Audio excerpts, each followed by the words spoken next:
Chapter 383, Spirit Puppet.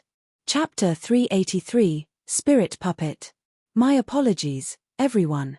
I could not protect you all and let that fiend take someone. I am ashamed. Zhuo Fan gasped and said in a heartbroken tone, watching them with a painful look. Li Jingtian next to him felt his face jump around from all the twitching. For the sake of Luo clan's future, Steward Zhuo has curbed his mean streak to win their hearts. Or that black captain would never have gotten away even with a hostage. Yun clan bowed in gratitude. Steward Zhuo, please, you don't have to say it. If not for you, all of Yun clan would have ended in misfortune. You have no reason to feel remorse. It should be us thanking you instead. But what we don't understand is what could have happened for us, who look after the people, to incur such a disaster. The Yun clan shook their heads. Zhuo Fan hid a snicker, bearing only his laments. The world is fraught with evil. Even if you are innocent, the tallest tree always gets the wind. Yun clan is a special clan that everyone has their eyes on. Now more than ever, with the imperial capital saturated with scums of society, many clans are coveting the Yun clan. Startled, the Yun clan reflected on these words, then sighed with remorse. They knew now that it was their bloodline that had brought this calamity. Who didn't want to proclaim themselves king? Who didn't want to see fate, to act by the heavens' will? But they had the imperial family's protection over the last millennium to curb these thoughts, and when all the top dogs gathered in the imperial capital, they could feel the noose tightening on their throats. It started with clan head Yun Xuanji, a show of the culprit's cruelty and savagery. They did not know who did it, but one thing was clear. Staying put would have been obliteration.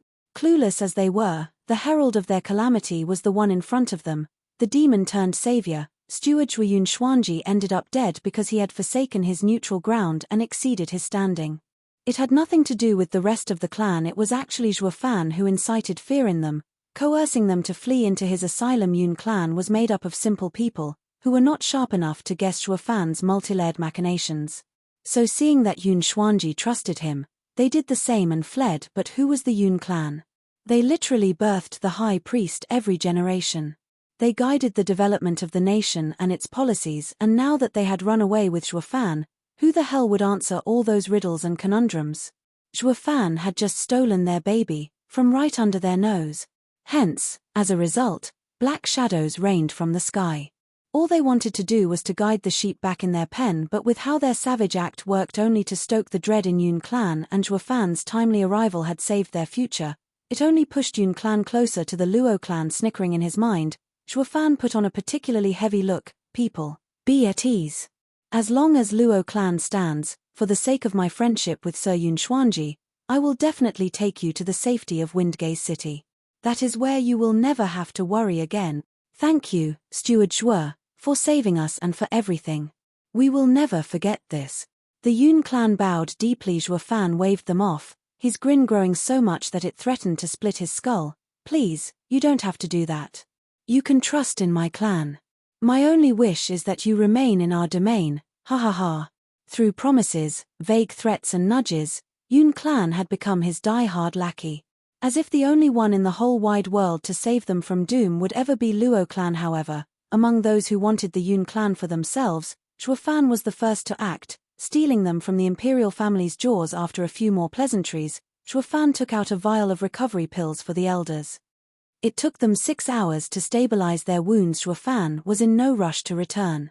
He'd only leave when the elders were at least in their peak state. Steward Zhuo, I heard you call them spirit puppets. What are they? Li Jingtian inquired. Zhuo Fan derided, a bunch of sorry-ass, lame-ass losers. No one would willingly become a spirit puppet unless forced into a corner. The power couple frowned, looking at him all serious. We all know that only by reaching the ethereal stage can one's mind and soul fuse, allowing them to shed their bodies. Even if the body crumbles, you can just possess another. The three nodded. However, what do you think will happen if the body dies before reaching the ethereal stage and the soul lingers? Will it still survive? Zhuo Fan said. The three shook their heads. The soul can last for 100 days at most, then dies. Li Jingtian's firm answer came. Zhuo Fan nodded. It would be fine if it were. But the demonic path has a secret art allowing experts beneath the ethereal stage to wander around as their souls, surviving on the spiritual energy of the world. Hence the name Spirit Puppets. The three sharpened their ears, hanging on to every word. The name says it all. They are puppets of the spirit world. Once a should-be-dead person is refined into a spirit puppet, to say nothing of their soul never growing stronger, he would roam the world as neither man nor shade. A zombie pretty much sums it up. Unless one is consumed by revenge and hatred, one would rather die than choose such a pitiful existence. It is a downright disgrace. On top of that, a spirit puppet has to consume souls to maintain their yuan qi, a truly vile secret art. It hardly matters if they meet me, a demonic cultivator. But stumble upon a righteous cultivator, and those overzealous warriors of righteousness would chase them to the ends of the earth. It is part of their job description, and also earns them merit. It does wonders for their mentality, tempering their hearts. The three blinked in understanding. Shui Qingjian then asked, "Something is off here. Steward Zhuo, you just said that those filled with immense regret and hatred would turn into spirit puppets, but we just faced hundreds of them. There's no way for there to be so many warriors knowledgeable of this art and be so consumed with revenge. It's too much of a coincidence. Ha ha ha, those mass-produced goods aren't included." Zhuo Fan cackled. The other side is amassing a secret army, forcing cultivators into becoming spirit puppets. To Tianyu, who has never seen a shadow of an ethereal stage expert and with so few martial arts focused on the soul, spirit puppets would be a headache to face. It is a blessing in disguise that they are so hard to make. Not anyone can become one. The slightest slip up and it'd be the end. Elder Li, you know how the kids old Pang is training in the wraith art have a low success rate. Well, this one is even lower, ha ha ha. Li Jingtian was stunned. Ever since joining the Luo clan, Captain Pang and he had received close training in the same art. Of course he knew about the young guard's Luo clan was rearing as well. For one guy to come out of a batch of 100 was already promising, but with the spirit puppet's chance of being created even lower, isn't it the same as Zhuo Fan wiping out 100,000 strong army of theirs by killing those hundreds? Li Jingtian had a sour taste in his mouth. Zhuo Fan laughed, seeing through him. You don't have to worry, they have plenty more where that came from. Ha ha ha. But Steward Zhuo, you have no trouble dealing with them while we are hopeless. Teach us how.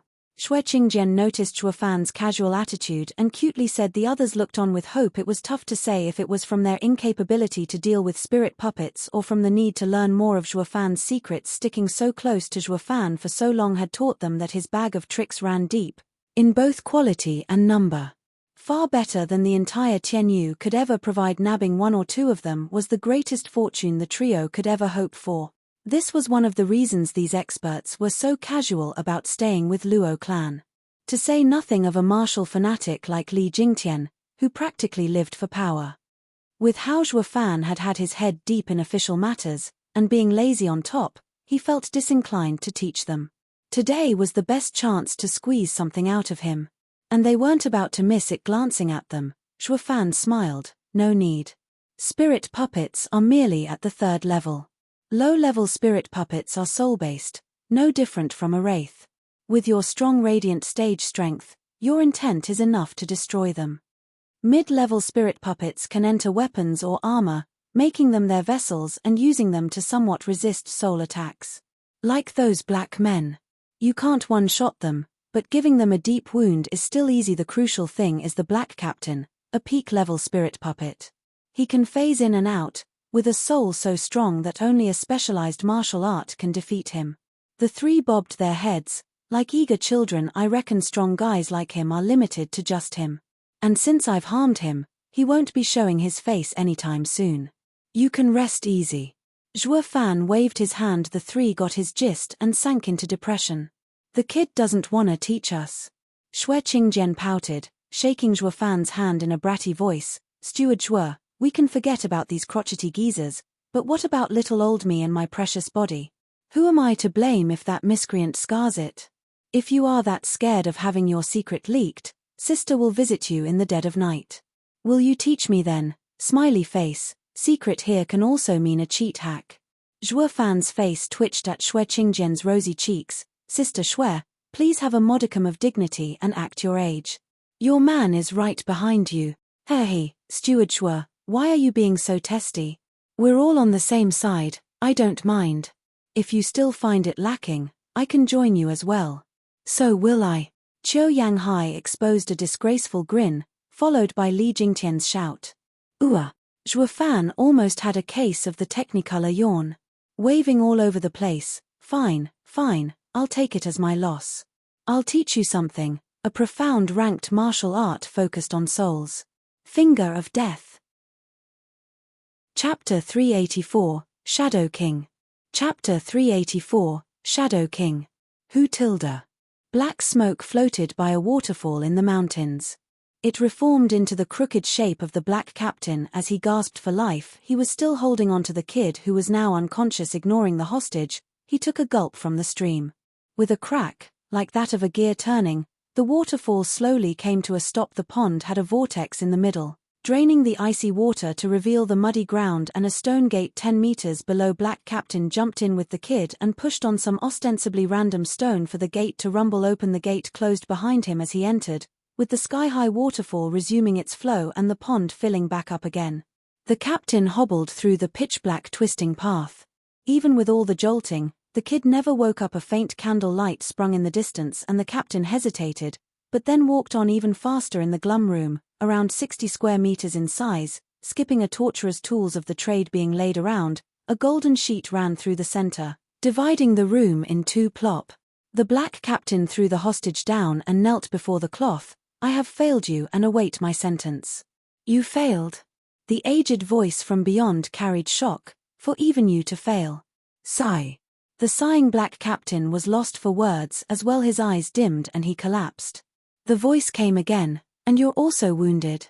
Whoosh tilde. A black flash reached the black captain before the aged voice could, giving the captain a pill. When his breathing evened, the man with a bamboo hat eased a breath and said at the curtain, "Please relax, sir. Senior has sustained heavy injuries and only needs time to heal." What? Heavy injuries? The old man was astounded. Just who is capable of harming you to such an extent? Not even Jiyu Santong could do this. The man behind the veil was quite aware of Black Captain's specialty, of phase in and out. He couldn't deal with Jiyu Santong, but that little freak's ridiculous strong arm could do nothing just as well. There's actually another person in Tianyu that can rout him besides Jiyu Santong? The Black Captain sighed. It's Zhuo Fan. He has that kind of skill. Ha ha ha, and more to spare. Even I had to step in but played right into his hand. The captain sounded morose. That brat is a deadly combination of an extended range of skills and ample experience. I used to think my secret art was lost 5 centuries ago, that no one in Tianyu knew of it. But he saw through me with a glance, and then toyed with me. I only escaped with my life by taking one of the Yun clan's members hostage. The captain sighed, his eyes consumed by dread. He'd been running amok across Tianyu for centuries, yet a pipsqueak like Zhuo Fan showed up, robbing him of all repute and turning him into a bottom feeder. Zhuo Fan is an even worse headache than Jiyu Santong. The captain sighed. Jiyu Santong is all brawn, but does have weaknesses. While Zhuo Fan not only has Jiyu Santong's savage power, I couldn't find any weak spots either. It's the first time I've met with such an opponent. The man in the bamboo hat nodded. Senior is correct. Without having seen him for myself, I would have never taken Zhuo Fan to have such unbridled strength. All of the senior's attempts were foiled. He then used some unknown art to trap senior and almost cost him his life. Knowing my limits, my only hope was to make a distraction. I am glad to know it helped free senior. So it was you who helped me. I wondered why his focus slipped. This gratitude, I will surely return. The black captain cupped his hands at the bamboo hat guy, who only shook his head. He had only added that little tidbit to get some credit. It's fine, now that you know I did my part. Just remember me next time you split fees. As for revenge and whatnot, it was the farthest thing from his mind. The veil fell quiet for a long time before the voice returned.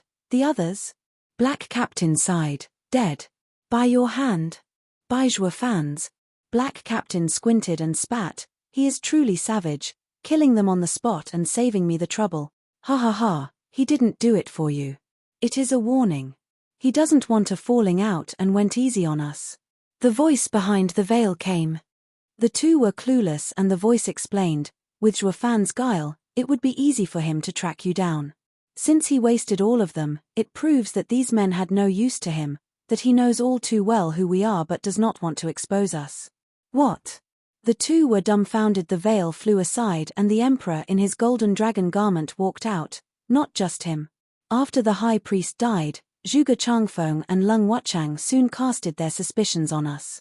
Why else would they support each other in court today when I wanted to deal with the regent estate and Zhuofan in one move? They feared I would swallow them both. I underestimated you, Zhuofan. Your mind is sharp, your nature adaptable.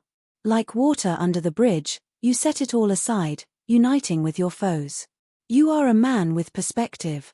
The emperor's cold laughter came. Hidden within was a thick trace of bloodthirst. The bamboo hat fell and revealed the monochrome chess sage. Sima Hui looked hard at the emperor. Your Majesty, what do we do about Zhuofan taking Yun clan to Windgaze City?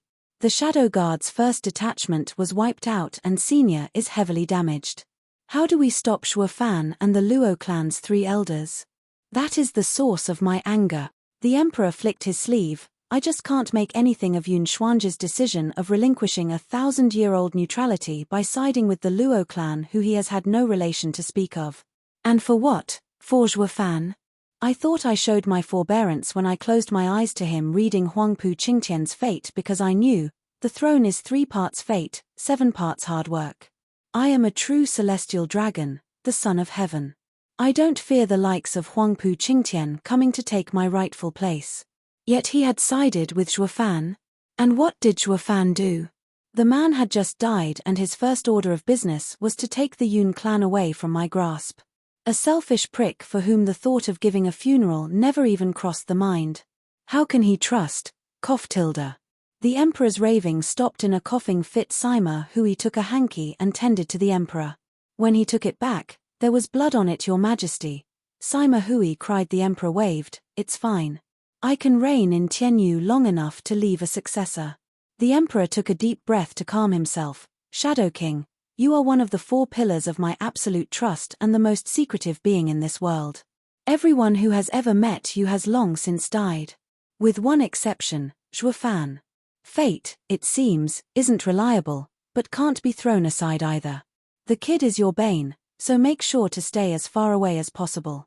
But, Your Majesty, Shadow King complained. The emperor waved. Zhuofan is a snake with outrageous power. The only way to get rid of him is by turning him into a beacon in all the chaos. Sigh, now all rests on my planning. I only wanted to raise a tiger to tear into those savage beasts and strengthen my position. Yet instead I've reared a dragon, and worst of all, a dragon I can't control. Zhuofan, ha ha ha. He is a true combination of Jiyu Santong and Zhuge Changfeng. He is the greatest plague on my mind. The emperor sighed, a glint flashing deep in his eyes. Shadow King and Sima Hui nodded in the end. Zhuofan's power and threat left all of them coming empty-handed. Was one of the 3 minds of Tianyu, devious in ploys and tricks, that easy to topple? Was someone with hands as tough as Jiyu Santong's, equipped with crazy skills to make even Shadow King dumbstruck, going to keel over just like that? Someone well-rounded like Zhuofan, versed in brawn and brain, left all his enemies feeling they were chewing a rock. Chapter 385, With Me. Chapter 385, With Me. The emperor showed worry and turned to the unconscious Yun clan member. Bring out the other eye and see if it holds. Understood. Shadow King lifted the kid up and his other hand flashed, revealing a bloody eye. It was now that the kid decided to join the party, looking at the 3 in panic. Who are you? What are you doing? Humph, we're just giving you the opportunity to become the new high priest. Shadow King snickered as his closing hand reflected in the eye of the distraught youth, before he gouged it out. The wailing and pain commenced, yet the kid was unable to move an inch. Shadow King then placed the other eye inside the kid's socket and forced the wound to heal. Blood stopped leaking and the new eye fused with its new host. The trio nodded at the handiwork.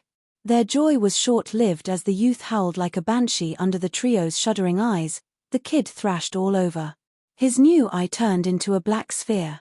It released a black energy that infected his body in a flash. The kid became black as night and crumbled to ashes along with the eye. Like I thought. Eaten away by the mystical eye. The outcome came at no surprise for the emperor, but that didn't mean he accepted it. Frowning, he sighed. Yun Xuanzhi's mystical eyes can't be grafted into others, leading to the host being eaten from within. But to think that it won't work even on his people. The Yun clan will have to first awaken their blood to bear these mystical eyes. Nodding, Sima Hui sighed, Your Majesty, it makes sense. Yun clan wouldn't have survived for so long if anyone could use them. Everyone would have been scrambling for their eyes otherwise. The emperor nodded, Quite so. But that only leaves Holy Maiden Yun Shuang as a reader of fate. And she is now with the Luo clan. Your Majesty, you are the one and uncontested ruler on this earth, a true dragon descended on earth. As she belongs to the Yun clan, she will one day fall into your hand. Sima Hui bowed. The emperor paused in thought, and said, If only. Meanwhile, Zhuofan looked after the elders' wounds while also teaching them the finger of death. After 10 days under his careful guidance, the three recovered and were on the road again. While he backtracked to the Regent of Prosterity's compound Wush Tilda, Zhuofan flashed inside the manor, finding with his soul sense that all were accounted for, and safe. No one used my absence to cause a scene at Luo clan while I was out helping the Yun clan. He knew all too well that a delicate balance was in play and that no player wanted it askew. It was also the most peaceful period. Steward Zhuofan turned his head at the charming voice, finding Yun Shuang running to him frowning. Zhuofan saw her distraught and asked, Miss Shuang, what is it? Yun Shuang's bit her lip, stammering, Steward Zhuo, you already know who killed grandfather, don't you? Quivering on hearing this, Zhuofan held her gaze, Who told you that? It doesn't matter. What matters is that you do. Yun Shuang's gaze was set, her tone firm. Zhuofan ignored her and pondered before bursting, Ha ha ha, I get it now. It must be that pair of old coots giving me a hard time. Humph, they don't want to stick their neck out, so you fake innocence here, is it? Your time will come, that I promise. Zhuofan knew on the spot that Zhuge Changfeng and Leng Wuchang had a hand in this. They both knew Zhuofan wanted the Yun clan and Yun Shuang. Yet they nudged her into demanding an answer from him. If he refused, Yun Shuang would be cross with him. It might even drive her to regent estate or prime minister if he told her the truth. Luo clan would become the first to clash with the imperial family, the pioneer to throw all this balance out of the window. He was at an impasse. Steward Zhuo, you actually do know, don't you? Yun Shuang guessed as much from his tone. Then tell me. Why should I? Zhuofan cut her off. Your clan is a target that I am willing to protect. In layman's terms, you owe me, not the other way around. What gives you the right to question me? To tell you everything? Humph, hysterical. Zhuofan snorted and left. Yun Shuang rushed to block his way, begging, Steward Zhuo, what will it take to tell me? Zhuofan stared down those hopeful big eyes of hers. He spoke after a pause, You really want to know? Yun Shuang nodded, her gaze steeled. Grinning, Zhuofan leaned in her ear, his breath tickling and her face aflame. It will depend on your behavior. I have no reason to tell anything to someone who isn't with me. Yun Shuang shuddered, then watched him incredulously and flushed with red-hot cheeks from humiliation. So this is who you are, Steward Zhuo. Someone who preys on others' weaknesses. Biting her lip, Yun Shuang teared up. Zhuofan snickered, You got that right. I am no goody two-shoes. Besides preying on others, my style includes, but is not limited to, robbing someone blind, using their plight and kicking them when they're down. So, do you accept it? Zhuofan looked like the big bad wolf out on the prowl for harmless little lambs. Yun Shuang's biting of her lips drew blood, her hands tense from the inner conflict. She sighed, Steward Zhuo, give me time to think. Sure, take all the time in the world. I'm in no hurry. Zhuofan's lazy tone came, cocksure everything was at his fingertips. Yun Shuang glared and stormed away. Zhuofan noticed her eyes just before leaving, filled with rage, and scratched his head, Well, that's odd. Didn't I just tell her to watch the stars, to be my advisor? What's so hard about that? She must be dead set on ironing out all my crookedness. Then she'll help me. But have you ever heard of a kind demonic emperor? Humph. Zhuofan grinned, on his way to Luo Yunhai. It's been too long since I gave the future clan head a lesson. How long will it take to shape him up? Well, it's not like I have anything better to do, so I might as well teach him some more. Not like I can leave the clan's fate in the hands of an ignorant kid. I'll never know rest. He got to the Regent of Prosperity's room, only to find it stacked with gifts. Luo Yunchang and Princess Yongning were there too, chatting away. Brother Zhuo, you're back. Luo Yunhai beamed. Luo Yunchang giggled, while Yongning raised an eyebrow. Zhuofan, took you long enough. What could have kept the great steward away for so long anyway? Luo clan was swamped with work the past few days and, in your absence, I had to go out of my way to help you all. Don't just stand there, hurry up and thank me. Zhuofan's face twitched, setting my matters aside. Princess Yongning, what's a lass like you doing by still coming around here? Aren't you supposed to be grounded? He knew the emperor had grounded the princess to her room before the court debacle. So what was she doing back here after only a few days? Those palace guards are too lazy. Pa. Yongning slapped the table. Impertinent. How dare you address the princess in such an uncouth way like lass? Do you find your head too heavy to bear? Zhuofan only gave her a roll of the eyes. Yongning was enraged, while also even more intrigued. Where does a mere steward get this kind of gall from? Luo Yunchang shook her head, trying to mediate. Sister Yongning, calm down. That's how Zhuofan is. No one can change him. If you don't like him, you can just avoid him. How can I? Why else do I hear? Yongning blurted. She blushed at her slip, making up an excuse on the spot. I mean, my patience knows no bounds. How can I stoop to his level? Luo Yunchang saw through her in an instant. Humph, you think I don't know your thoughts? You even have that look in your eyes. Why is it that the hate and anger in your gaze looks dangerously close to flirting? Not that Zhuofan cared, staring the princess down. Princess Yongning, am I to assume that you've sneaked out again? No way.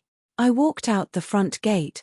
Sticking out her fairly downsized chest, Yongning said, also, the imperial father is holding his centennial jubilee.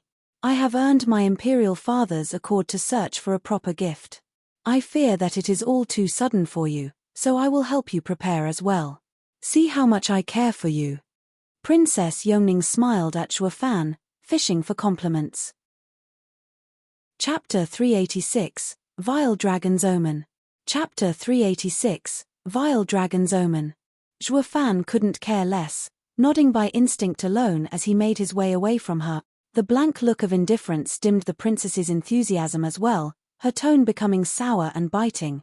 Yunchang, is this how you teach your servant? He's like a popinjay. Ha ha ha, forgive me sister. He doesn't know any better. You can just ignore him. Luo Yunchang consoled her, while dancing inside. This princess has set herself up for disappointment. Zhuofan has never bothered with her. She already had enough rivals and could surely do without any extras. Luo Yunhai glanced at the girls and said coolly, if Brother Zhuo was like you family stewards, would you be flirting with him and chasing him all day long? Hey, who's chasing whom here? Who's flirting? The two girls snapped at the same time. Luo Yunhai just shook his head. I am doing the chasing and flirting, alright? Brother Zhuo must have come for me, so I'll be going now. Luo Yunhai chuckled away. Leaving two tomatoes behind, sunk in awkward silence. At one point they glanced at the door with admiration for Luo Yunhai. He could go to Zhuofan whenever, while they had to find an excuse to maintain their prim and proper reputation. In the gardens of the compound, Luo Yunhai briskly came to an already waiting Zhuofan. Zhuofan grinned at the kid. Good, your sight is improving. You knew I came for you. Of course. Besides, I've been around Brother Zhuo for so long that we are like brothers. Hey, Luo Yunhai scratched his nose. Zhuofan nodded, hooking his finger. Come then, let me see your progress. A fire was lit under Luo Yunhai's rear as he spurred on with purpose and threw a punch at Zhuofan. Bang tilde. Punches flew everywhere, with power and speed. While Zhuofan returned some, he also preached a fight is not just about power, but brains as well. Look for an opening. If there's an opening, seize it. If not, make one. Avail yourself to their weaknesses, avoid their strengths and lure them into a false sense of security before you spring your trap to crush them. Zhuofan had taught Luo Yunhai well into the night. When the moon was up and the stars were shining for Zhuofan, it was all a light warm-up. While Luo Yunhai, a bone-tempering cultivator, facing such a monster, was now sprawled on the ground gasping for air. He was burnt out, like a toad croaking its last. Brother Zhuo, you were quite free today to teach me for so long. Luo Yunhai shouted, soaked in sweat. Zhuofan sighed at the starry sky. 3 years. Only one has passed and the stalemate is already stirring. You'll be hard-pressed to find a quieter time like this afterwards, ha ha ha. Zhuo Fan shook his head, patting Luo Yunhai's head before going to his room. The thought of leaving again soon left him bleak. Luo Yunhai gazed at the prideful back. He sensed something and picked himself up to go find Luo Yunchang. Creak tilde. Zhuo Fan entered his room and sighed. He frowned, having smelled something off about his chambers. Scanning the room, he arrived at the bed, with something squirming beneath the covers. Who's there? Zhuo Fan said. The squirming thing got squirmier. Zhuo Fan flicked the bedding off, but the squirmy thing left him speechless. The fair skin of a tight body, covered in thin red silk that could fly away at a simple breeze, was right there for the taking. The owner of such a work of art had her eyes closed shut and teeth clenched while she was shivering and in silent tears. Miss Schwanger. Blinking, Zhuo Fan swallowed dryly. What are you doing in my bed? Looking like this, no less. His voice trailed off, his shifty eyes gawking in all her splendor. Yun Shuang blushed harder and shouted, "Isn't this what a beast like you wanted? I only hope you will keep your promise once you have had your way with my body." Ah. Schwanger, I think you may have slightly taken this the wrong way. When have I asked this of you? Zhuo Fan's brain turned to mush, not that his sly eyes ever stopped soaking up the view. Yun Shuang was mortified. Is this how he acts? He got what he wanted and now plays the gentleman? Like she was to blame for coming into his bed, and he was honest to God. Yun Shuang snapped, "Zhuo Fan, are you mocking me? You clearly said to be with you and now you deny it. What am I to understand?" Zhuo Fan finally figured it out and waved his hands around, a total misunderstanding. "I never meant it in this way.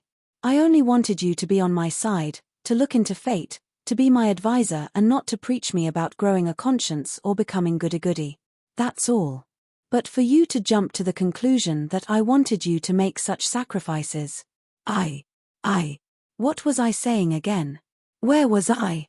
Zhuo Fan scratched his head. Yun Shuang snapped her eyes open, buried her head deeper from shame and cried. Her mind took a shortcut to the facts, leaving her to do such an embarrassing act. Zhuo Fan panicked.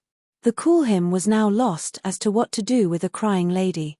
So he took his clothes and covered the lithe figure. A sudden bang on his door forced it open and a crowd stormed in with Luo Yunhai in front, laughing. "Brother Zhuo, me and sister talked to Captain Pang and heard today is your birthday. Come, let's go to your party." Luo Yunhai's eyes landed on the bed. He gave an awkward chuckle and scratched his head.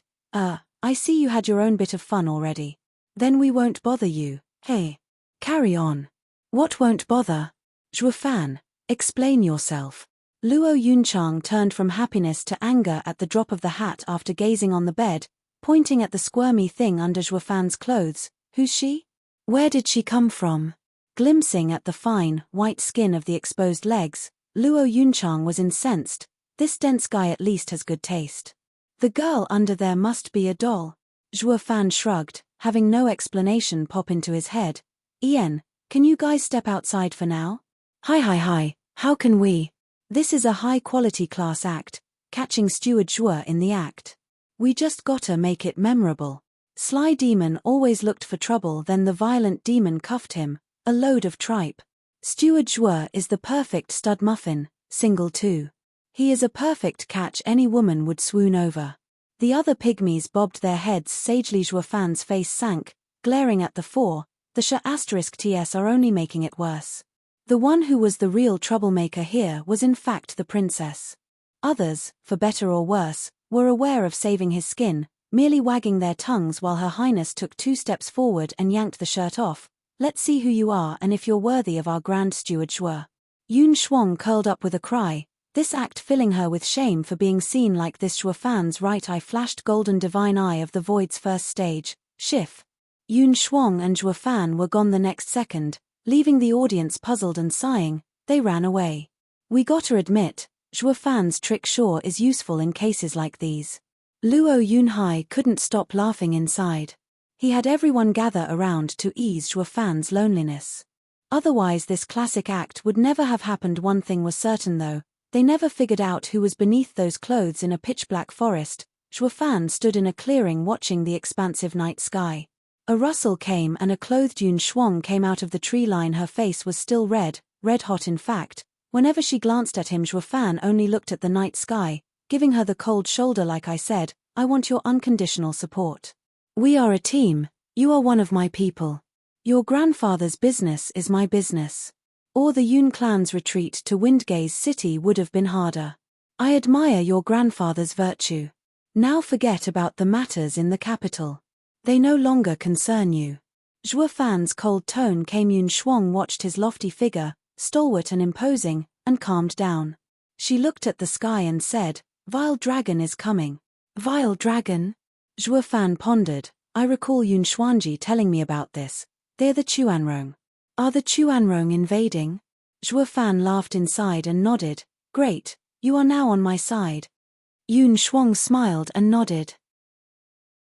Chapter 387, Chuanrong's Delegation. Chapter 387, Chuanrong's Delegation. At the crack of dawn in the imperial palace, the emperor sat dignified in his dragon throne. His servants at the side and the officials down below were split on two sides, giving a shallow bow. Prime Minister Zhuge Changfeng was head of policies while Marshal Dugu Zhantian was in charge of the military. They all showed utmost respect. May your majesty lead a long and prosperous life. Present your petitions. A servant shouted, glancing at the men below. Dugu Zhantian flicked his sleeve and came forth with a bow. Your majesty, I have worked hard in tracking down High Priest's murderer for 10 days yet have found nothing. I ask that your majesty give me more men to conduct a more thorough search on the houses. Granted. The emperor spoke. Dugu Zhantian bowed and withdrew. Zhuge Changfeng snickered inside. The old marshal is quite serious in his search, dedicated to the monarch and nation. A shame he's too honest, unable to grasp the cloak and daggers in the court, and insists on carrying this matter on. Be as thorough as you like. Looking in the wrong direction will still give you nothing. Zhuge Changfeng stepped forward. Your majesty, I have a request. The imperial capital has been sealed for 10 days, driving fear into the people and the clans. For the sake of peace, I ask that your majesty opens the gates. Humph, High Priest's case is yet to be solved and you want to open the city? Is the Prime Minister so impatient because of his own matters perhaps? Dugu Zhantian snorted and glared. The emperor flicked his cold eyes on the Prime Minister, waiting for him to continue. Zhuge Changfeng shook his head. High Priest's case is crucial, but so is the reputation of the empire. Your majesty, you may disregard people's livelihood, but you should care about the rumors traveling outside the state. Zhuge Changfeng turned serious and bowed, presenting his petition. Your majesty, the Chuanrong kingdom knows of your majesty's centennial jubilee and its emperor has dispatched a delegation with a gift. Please grant it entry, your majesty. What? The emperor and Dugu Zhantian screamed at the same time. Chuanrong has sent a delegation? Zhuge Changfeng nodded. This is an external affair. Letting the delegation see the imperial capital under lockdown will earn their ridicule. The emperor's brow shook. He glared at the slightly mocking look of Zhuge Changfeng and hatred festered in his heart. Zhuge Changfeng has a response for everything. I didn't respond when he asked that I release the seal on the capital in the name of the people. So he used Chuanrong's delegation as an excuse. Won't agreeing now look like trying to salvage my name instead of looking out for the people? His vaulting ambition is more than clear. Though the emperor was unable to grasp Zhuge Changfeng's planning from his vague replies, Zhuge Changfeng presented the petition while the emperor paused in thought. Dugu Zhantian intervened. Your majesty, Chuanrong and Tianyu have only ever expressed hostility, with numerous clashes each year. The delegation is sure to be part of some elaborate scheme. And with the imperial capital in troubled waters, it is all the more reason we should block any outside interference. I beg your majesty to refuse them, lest we bring wolves in our midst. Old Marshal is mistaken. Because our two nations have been at odds in the past, we should use this chance to mend our relations and live in harmony. Zhuge Changfeng shook his head and reported with a sneer. In addition, they come bearing gifts. Slamming the door in their face will put Tianyu to shame.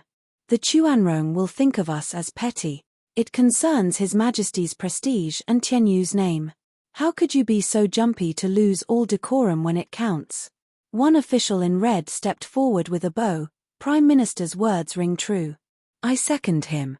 The Emperor's brow rose at the Grand Secretariat. Another official shot forward. Prime Minister speaks wisdom. Please allow it, Your Majesty. Minister of War. Dugu Zhantian's beard shook. All officials soon stepped up, kneeling and shouting, We all agree. Even the emperor gasped with an ashen face. He knew Zhuge Changfeng's power had a long reach, but not this long, to include both civil and military officials. The man left nothing to chance. Dugu Zhantian was overwhelmed. Those loyal officials that followed the emperor around, all but him, were in Zhuge Changfeng's pocket. Be it civil or military, all the emperor was left with were a scarce few. Zhuge Changfeng held his head high. Your Majesty, this is a matter of great importance for the nation. We, loyal subjects to the flag, ask Your Majesty to make a swift decision that I may reply to the Chuanrong Emperor at once. Humph, Prime Minister, why the rush? You have so much care for the Chuanrong. The last time I checked, you are our nation's Prime Minister, the Emperor said, looking at Zhuge Changfeng in mock and ridicule. All officials panicked, sweating all over. The Emperor's accusation was heavy, treasonous even.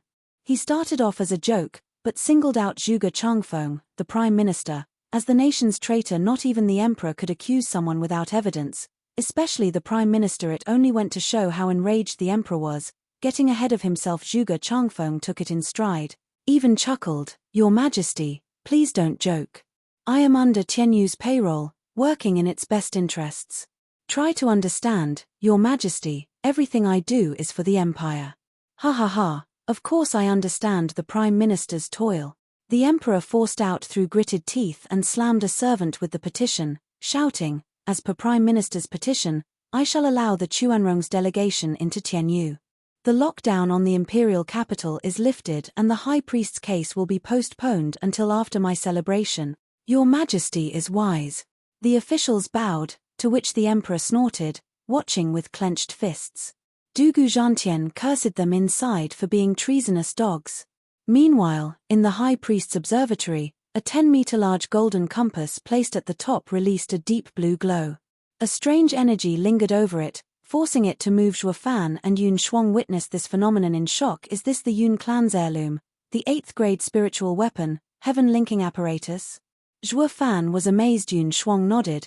By having the heaven-linking apparatus commune with the world, one can see what happens in the world.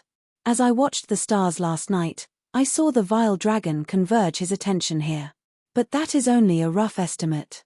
Only through the heaven-linking apparatus can I see its precise focus and how it tangles with the other faction's fates. So that's how it is. Zhuo Fan nodded and looked at her in earnest. You do what you do best and I'll be the lookout. Yun Shuang giggled, rolling her eyes. This is the home of Yun clan. Having a lookout is like saying we came here to steal from ourselves. You do have a point. Nevertheless, with every house having eyes and ears everywhere, I'll block them. Zhuo Fan scratched his head awkwardly, guarding the door looking at him. Yun Shuang recalled last night and blushed. He isn't all that bad. At least not to his people. Or they wouldn't hold a birthday party for him. This recall also brought her unmistakably to the moment when she threw himself in his bed, like a birthday present. And there she went again, blushing harder, shaking her head to get rid of those thoughts. Yun Shuang focused. Her eyes turned black and she stared at the heaven-linking apparatus. The stars above transformed into 4 dragons, roaming above Tianyu and tearing at each other. The clearer it became, the greater the alarm on Yun Shuang's face. When she had last looked at the stars with her grandfather, the clash of the dragons resulted in Tianyu being left in a sorry state. As for the final winner, it was unclear. But the aftermath of this war would leave Tianyu filled with corpses and the people a wreck for decades to come. The greatest casualties Tianyu had ever seen in history. The heaven communing apparatus stopped and the stars resumed their rightful place. Zhuo Fan ran over, interested. It's over? He was stunned to see Yun Shuang crying and mournful. Shuanger, what's wrong? Did the wind get in your eye? Zhuo Fan blinked. Yun Shuang grabbed his wrist and pleaded, Steward Zhuo, I beg of you. You can ignore what happened to grandfather, but please, you must stop the bloodshed from happening. Only you can alter Tianyu's fate and free the people from suffering. Yun Shuang tightened her grip. Zhuo Fan met her gaze and nodded, I will do my best, but what? Yun Shuang was overjoyed that he had agreed. Zhuo Fan was still very much serious. I keep my private matters separate from business. Personal matters always come first. You are with me now and I will help you in your troubles. But everything else will be done in passing. Yun Shuang was clueless. Zhuo Fan grinned, that's just my style. You'll know soon enough. Now, what did you see? Yun Shuang snapped out of it and said, Vile Dragon's focus is on the Luo clan. Hey! Zhuo Fan raised an eyebrow. Luo clan had just received its newfound position and had not one darn relation with Chuanrong. Why is it after the Luo clan? Chapter 388, Marman. Chapter 388, Marman. Yun Shuang guessed what was going on in that head of his and sighed, that is what fate tells me. Vile Dragon will come down hard, but it also has an augmenting effect. The other three factions' fortune will be augmented, while only the Luo clan weakens. Chuanrong's coming to Tianyu bodes ill for the Luo clan. How can only the other three get enhanced? Zhuo Fan paced around with a frown, but came out empty. This shouldn't be the case. I can understand if the two of them grow, but Crouching Dragon. The Vile Dragon comes with the Crouching Dragon in mind, so why would it result in the Luo clan's suffering? Don't you find it odd? Yun Shuang nodded. An educated guess tells us that Chuanrong's first target is Tianyu's imperial family, the Crouching Dragon.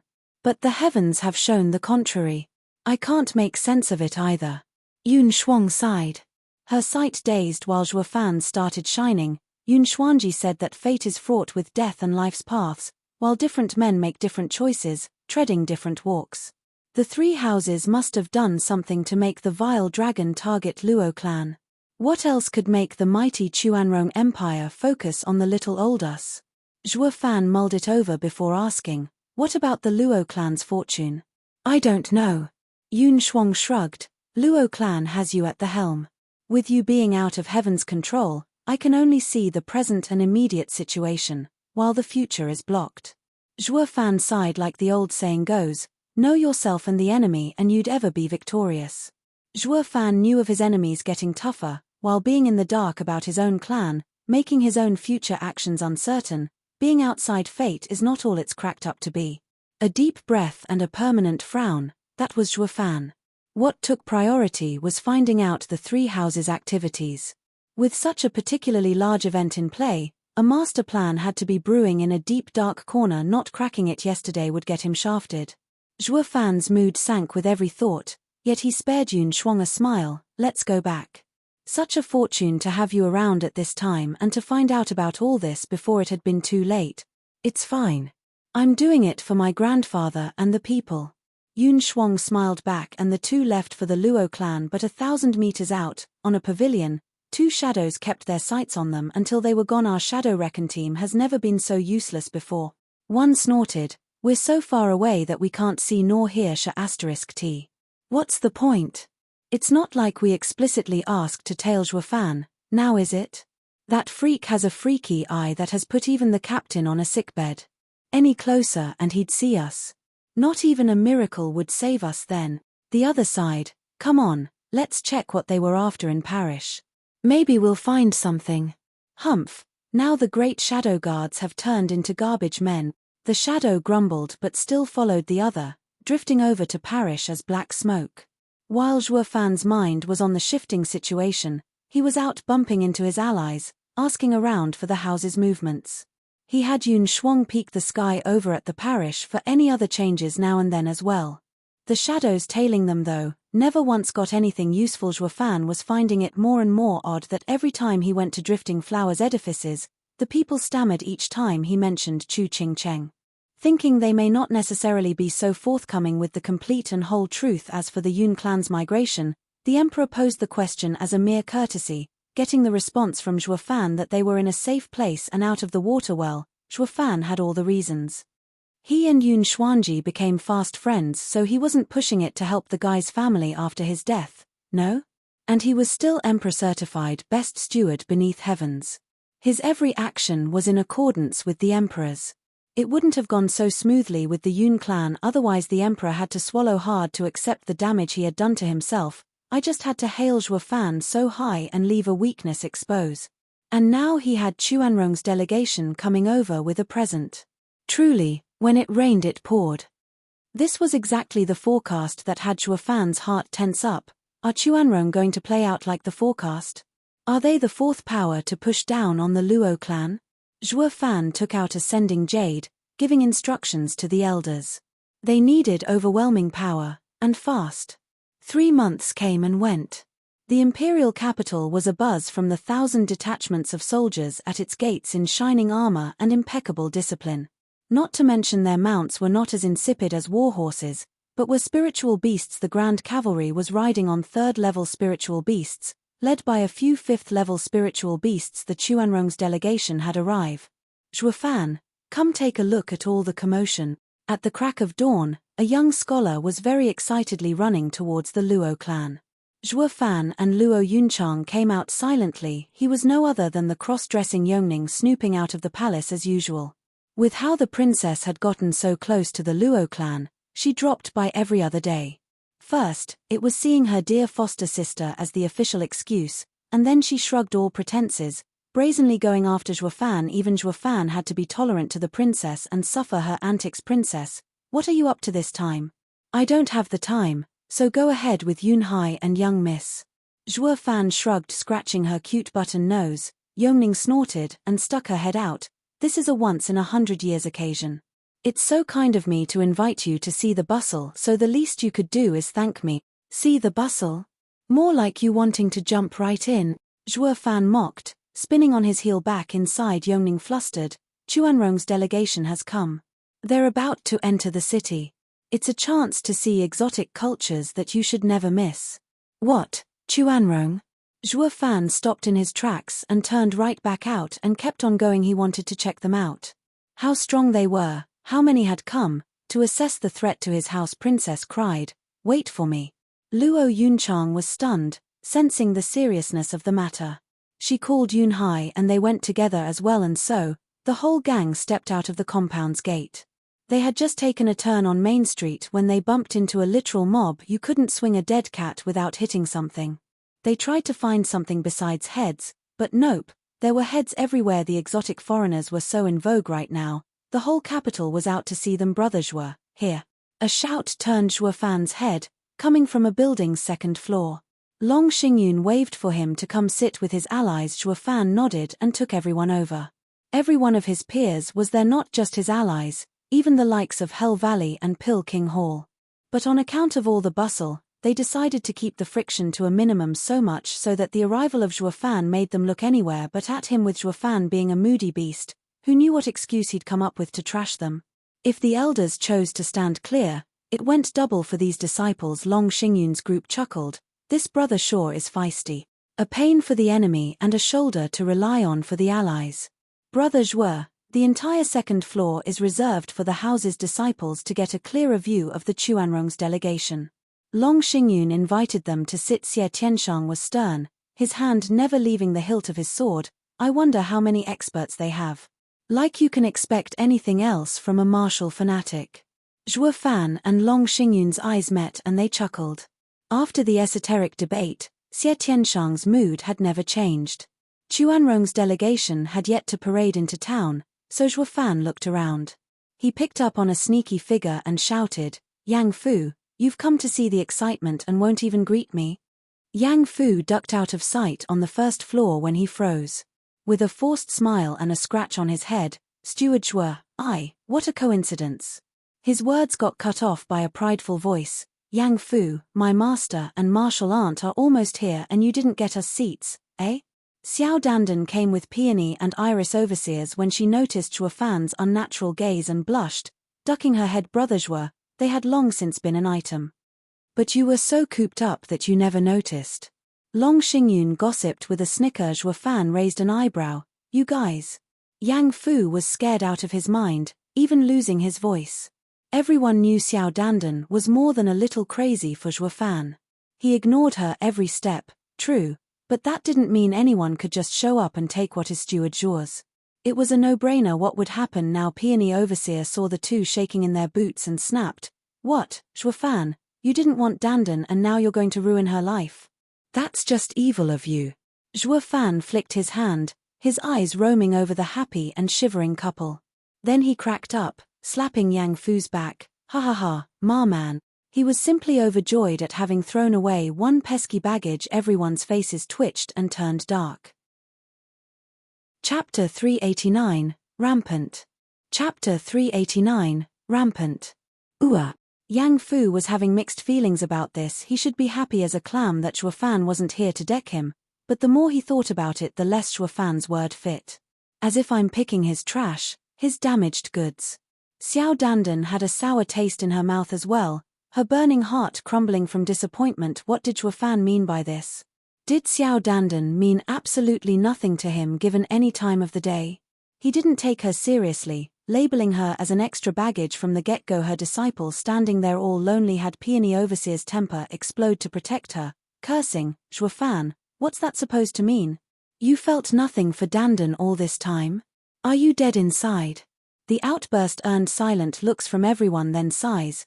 It's truly a mystery how a woman's mind operates. Iris Overseer pulled on Peony Overseer's clothes awkwardly while scolding her through transmission. When one man has eyes for Dandan, you curse. When another man ignores Dandan, you curse again. Just what do you want exactly? To have a death match for the lady's hand? That's... Words left Peony Overseer. Could Yang Fu versus Shuo Fan even be called a death match? Who in this world can even beat that brat? She only found that Shuo Fan's cold reply had cut her disciple too quickly.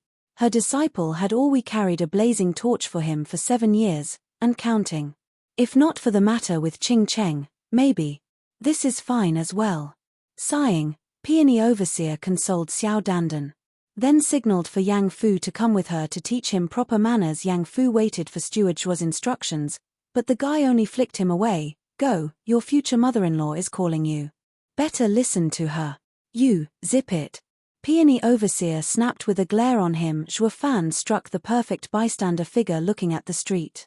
His heart, however, was doing somersaults. Xiao Dandan was a love-struck fool, always behind him like a lost puppy.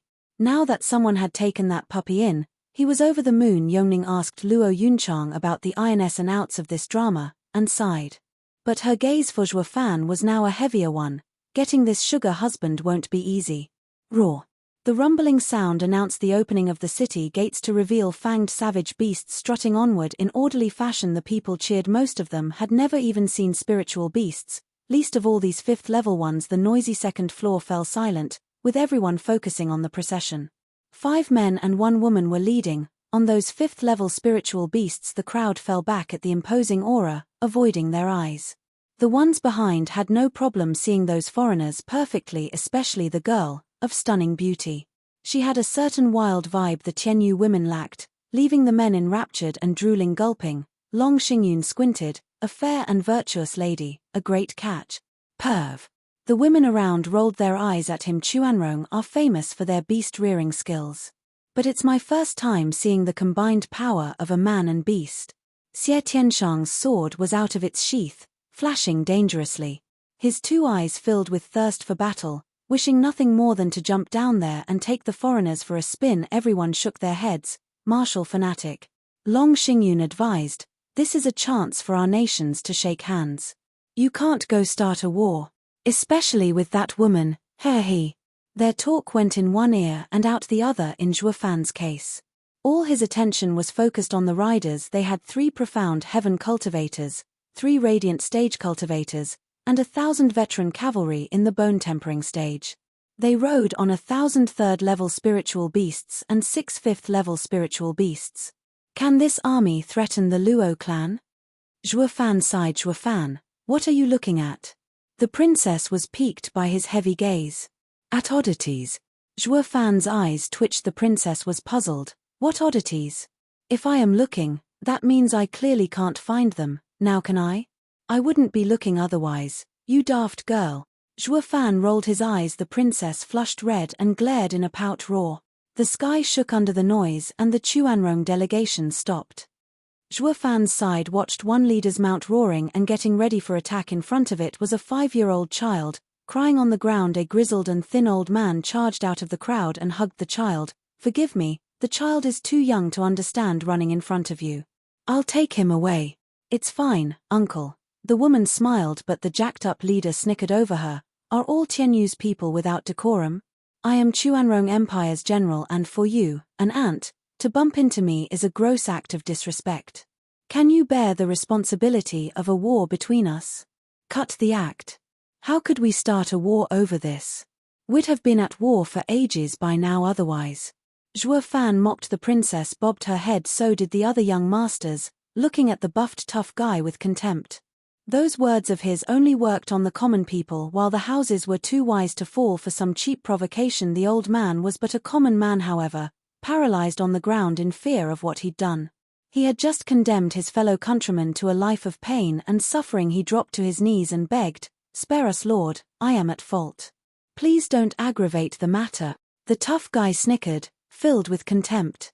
But the woman frowned and glared. "Jala Han, stop making a scene. Hey, young miss, I was only messing with Qianyu's pests. It won't change anything." The tough guy waved his hand, turning to the old man. "I can overlook this for Qianyu, out of the kindness of my heart. But my mount here has special tastes, you see. Every time it bumps into someone, it feels the urge to swallow something. Or his bad mood might affect my own. So tell me, how will you settle this?" The old man paled, figuring the general wanted to feed his spiritual beast with the child. And he wanted the old man to do it too. But how could he? The woman snapped, "Jala Han, having fun is one thing, but don't cross the line. Hey, young miss, it's just a game. No harm, no foul." The tough guy chuckled, yet his vicious eyes never left the old man. Waiting to see him give the child to the spiritual beast. The spiritual beast bared its fangs and licked its maw with bloodshot eyes. "Humph, absurd, they've come to our land and yet act all high and mighty." Xie Tianshang slapped the table, his sword half drawn. Long Xingyun advised, "Brother Xie, they were invited. We can't interfere, not with the officials having yet to appear. It will only invite trouble." "Ha, the great noble houses, afraid of stirring trouble?" The princess snapped, "I never saw you stop once from looking for trouble, yet now you've decided to sit back. Chickens. Zhuo Fan, follow me as we teach them a lesson. Knock yourself out." "I don't feel like it." Zhuo Fan flicked his hand, "Like you said. The 7 houses have made looking for trouble practically a tradition. So you can handle it." "Oh, Xiao Dandan, weren't you once high-strung as well?" Xiao Dandan blushed with a lowered head, "I was more confused than angry then." "Why bring it up? Yang Fu, you're no better either." Zhuo Fan glanced at him. Yang Fu nodded with calm, "True, every time I went out with my master I'd be throwing my weight around. But since I've joined the Luo clan, with its tight rules, I never get the chance." "Well said. You'll show off again one day, not to worry." Zhuo Fan snapped his fingers and snickered, "See that, princess? We may look calm and kind on the surface, but there's a festering evil in our bones, like those guys below. Aren't you expecting too much, sending us mean guys into another mean guy's business?" The princess blushed in anger, "Then I'll go." Meanwhile, the old man was hugging the sobbing child tighter, under cold hard pressure and indecision. It was then that a scoff came. "Chuanrong are guests and nothing more. Since when have they started acting as hosts?" Whoosh tilde. Yun Shuang stood before the elder and the child. Zhuo Fan sighed. He didn't give a hoot about others, while being unable to ignore his own people, his eyes glinting. Zhuo Fan's mouth curled up in his trademark evil smile. Time to probe the Chuanrong for a bit. Chapter 390, A Dragon Can't Repress a Snake. Chapter 390, A Dragon Can't Repress a Snake. Shuanga. Yongning cried. The others looked on as well, stunned to see the Empire's holy maiden coming out in the people's defense. Then they turned eager. After the high priest's death, the holy maiden had become the apple of the Empire's eye. They'd go as far as charging into the Chuanrong delegation if it meant defending her, something the Chuanrong were not privy to, evident by Jala Han's mockery. "Missy, are you out for a quick death? Hasn't your emperor taught you how to receive guests? You'll now butt into another's problems, even Chuanrong's delegation. If you call yourselves guests, just act like one. I've never seen a guest as outrageous as you." Yun Shuang stood tall and bold. Jala Han glared, then cackled, "What a charmer you are. As for falling in with the customs here, it will depend on the host. I'm going to take those 2 for my mount as a snack." "What's the host going to do about it?" Jala Han shouted, and the beast roared in its pounce on the old man and child. "No." Yun Shuang shot a palm at the beast's skull. Jala Han merely snickered and released his aura. Bang. Yun Shuang rebounded as if hitting a wall. "Ha ha ha, a profound heaven girl dares to interfere. I wonder what gave you the gall. Jar Lahan cackled. Yun Shuang's heart was beating frantically. Watching the old man and child becoming the spiritual beast's dinner about to be engulfed by those fangs, she teared up. Have mercy on my people, for they are suffering so.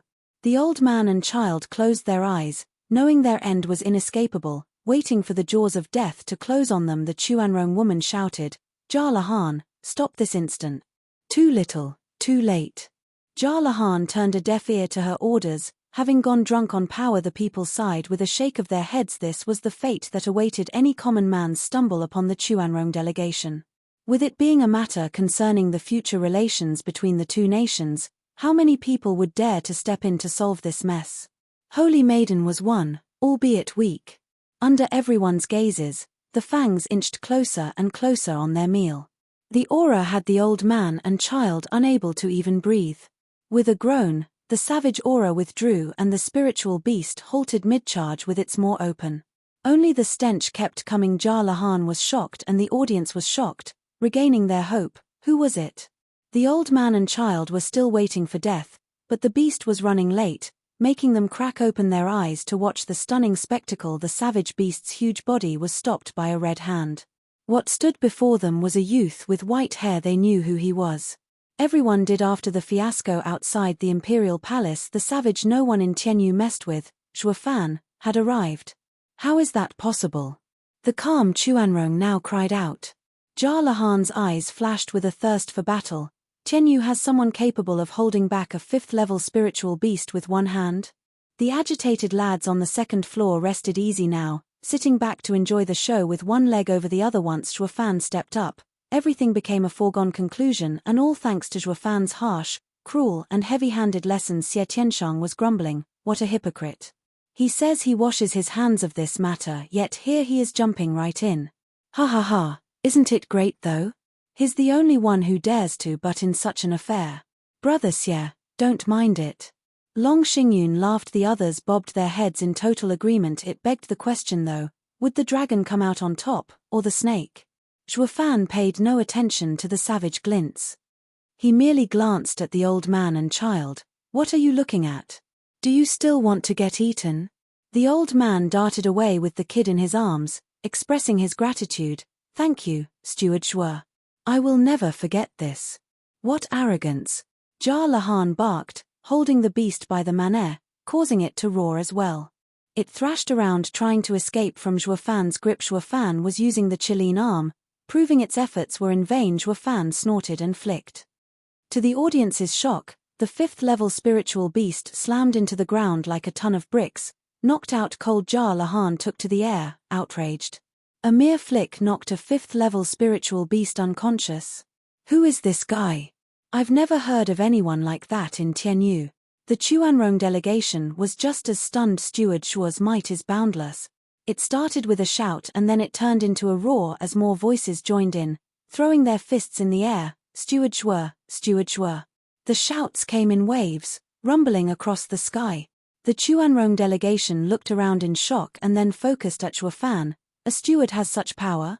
How come we've never heard of such an outrageous being in Tianyu? His fame is great as well. The people practically love him. Blast it. What is the intelligence department even doing?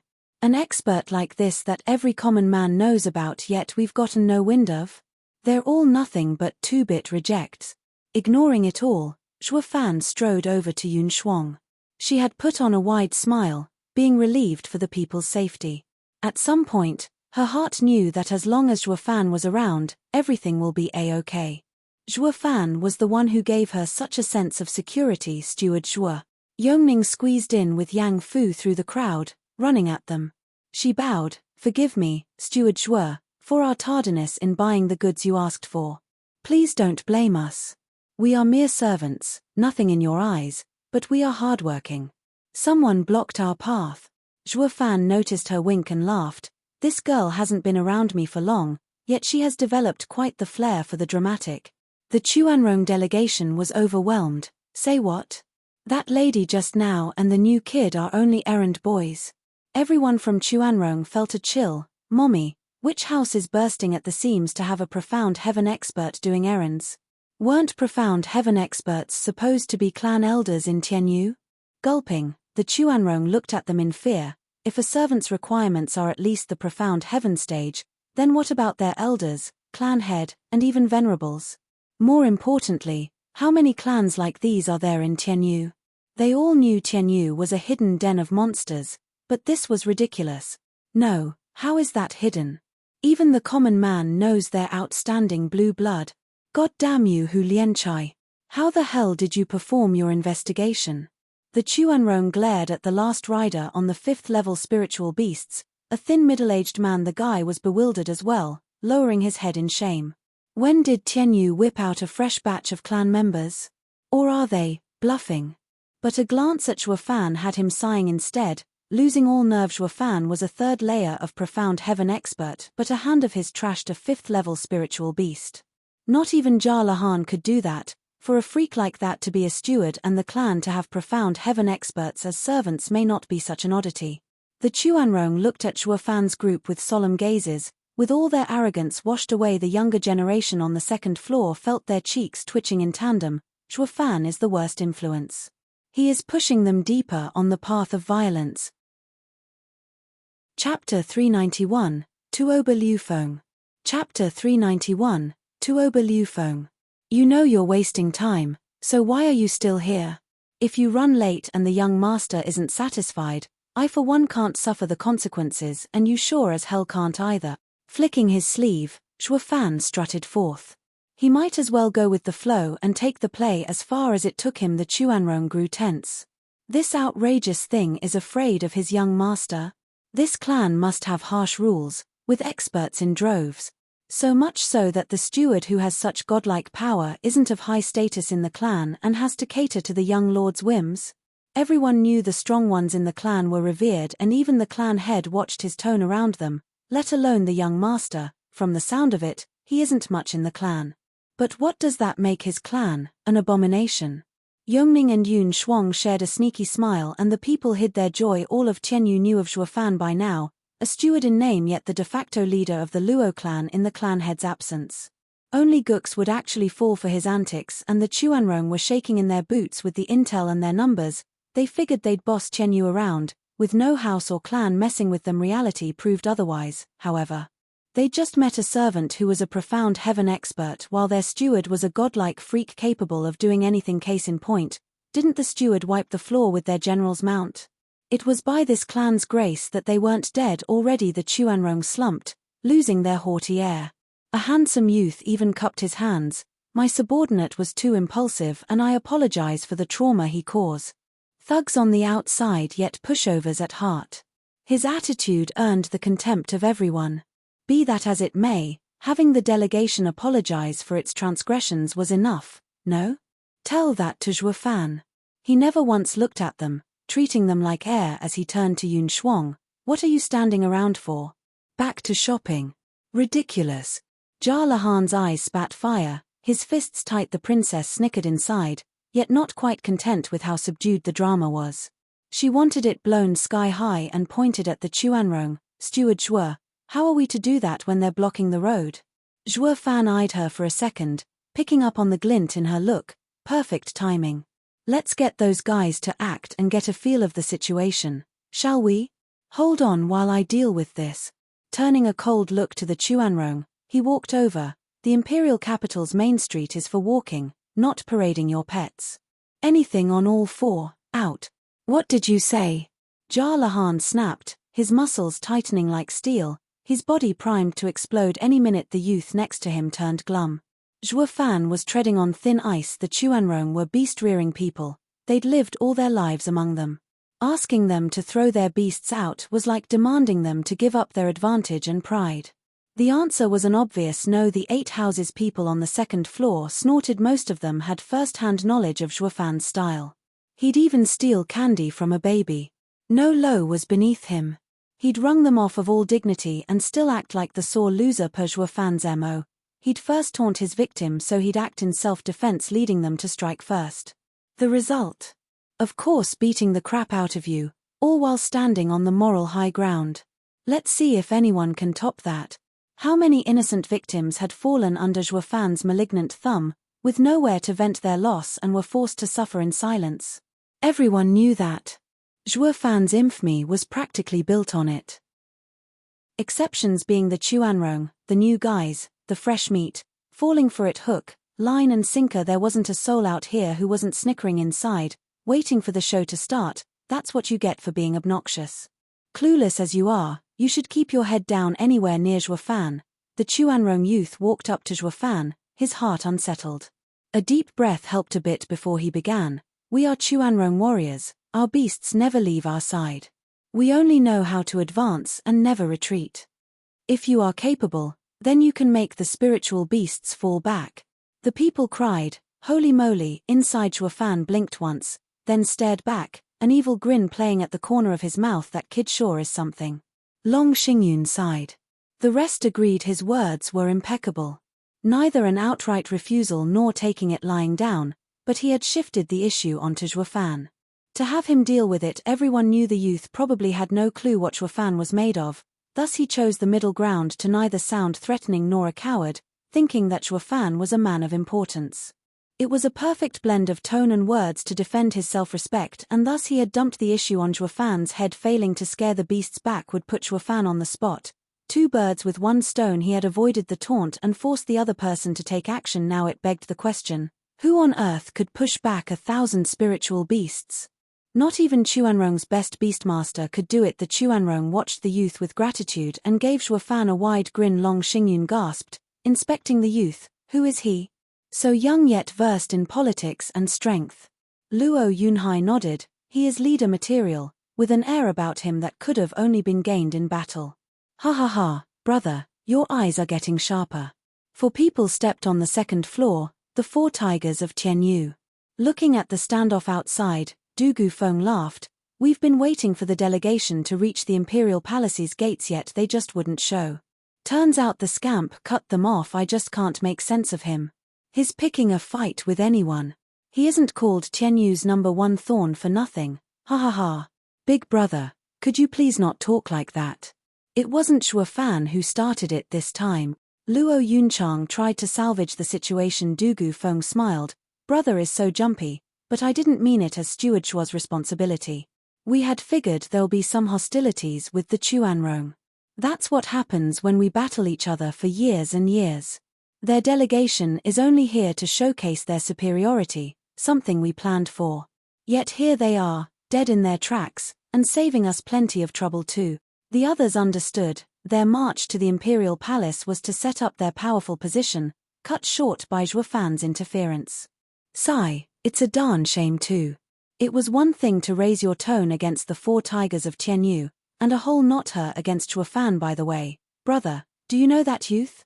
Luo Yunhai asked. Du Gufeng sighed, not just know him, but he is an old rival. He is the Chuanrong Empire's commander Tuoba Tieshan's only son, Tuoba Liufeng. He's a young commander. Luo Yunhai exclaimed, I was wondering why I got a general's vibe from him.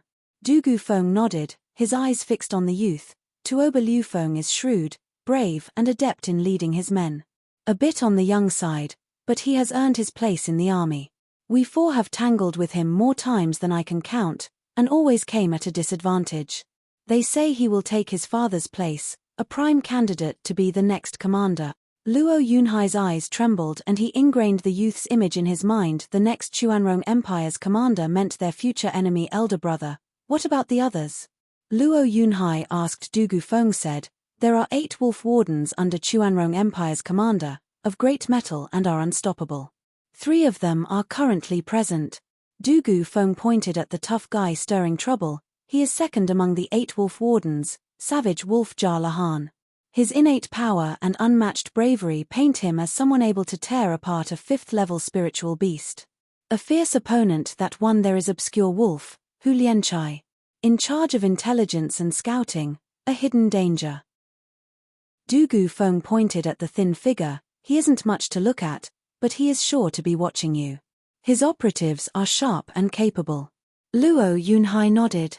Du Gufeng turned to a masked man with only half his face visible. That is Chuanrong Empire's most famous archer, ranked 3rd in the 8 wolf wardens, the sky-piercing wolf, Zhe Bi. His heaven-shaking bow and cloud-nailing arrow are 6th-grade spiritual weapons. His shots are deadly, taking out the enemy generals. Even the marshal suffered at his hands. He is one opponent you can hardly guard against. Chapter 392, Thirst for Blood. Chapter 392, Thirst for Blood. You're telling me that Godfather, a 6th layer of Radiant stage expert, actually, Luo Yunhai widened his eyes. Du Gufeng nodded gravely. Yes, 8 Wolf Wardens are all tough, all Radiant stage experts, all veterans. Never underestimate them on the field of battle.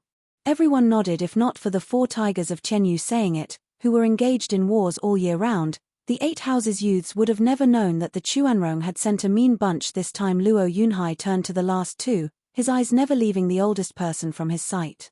Hair white, small yet sharp eyes, casting a veil of mystery over him. Elder brother, who is that? Du Gufeng mumbled. Chuanrong Empire's imperial tutor, Han Tiemor. He is our Prime Minister Zhuge Changfeng's equivalent. Does that mean the enemy has sent his best over? Everyone was startled. How could they send someone of such importance to Qianyu? Don't they fear an assassination? Du Gufeng shook his head. Morose, Chuanrong Empire is unlike ours, who have the 4 pillars to hold up the nation, yet each of them is filled with their own designs. Take Godfather and Zhuge Changfeng for example, neither will accept the other. With years and years of constant fights at the border, they say Zhuge Changfeng had planned to go to the Chuanrong Empire once, for peace talks, but never carried it out. Do you know why? He feared the old marshal's betrayal. The chorus sounded. Du Gufeng nodded. Godfather isn't the type to do this, but it'll be impossible for the Prime Minister to believe Godfather completely. While Chuanrong Empire's commander Tuoba Taishan allowed his son to come on this delegation because the imperial tutor is here to look after him. Why Han Tiemor has come in the first place is because Tuoba Taishan has 5 million troops stationed at the border, sending the delegation off. If any danger were to come upon the delegation, the army would march south and the empires would be tangled into a heavy war. This is the general's accord. Everyone felt a shiver run down their spine. The enemy emperor's left and right arm help each other while our 4 pillars are stuck in a conflict.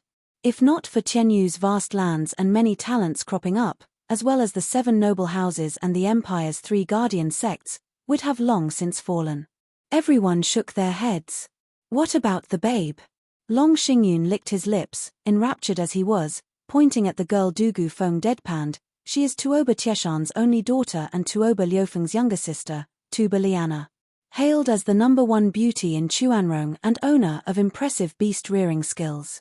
But she is yet to show up on the battlefield and is of weak cultivation. There's nothing about her worth mentioning. Oh, brother Dugu, what kind of man are you? How can you use strength to judge such a fine specimen?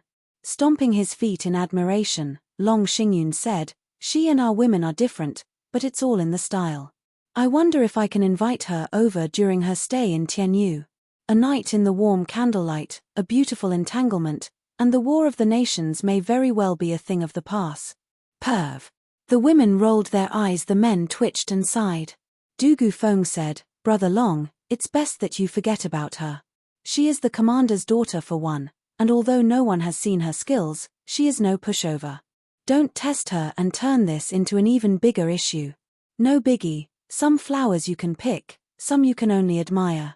This young master has his self-esteem, ha ha ha. The beauty below simply danced in the infatuated eyes of Long Xingyun. The others merely shrugged. Veiled Dragon Pavilion's young pavilion lord was a casual romantic, unlike the savage Shuofan. He ought to know when to stop, no? Meanwhile, Shuofan stared down Tuoba Liufeng in thought.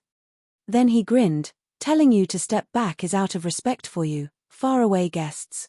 Do you really want me to do it? Ha ha ha, if you must. Tuoba Liufeng grinned back and the Chuanrong were looking at Shuofan with mockery. The spiritual beasts under them were their lifetime companions, listening to nobody's orders but them. As for cowering them, haha, like that's gonna happen. These weren't your average beasts, mind you, but comrades in arms, as they had shed blood and sweat on the battlefield together. Their wills were tougher than ever. It came as no surprise that no one believed Shuofan was up to the task. Have it your way. Shuofan snorted inside.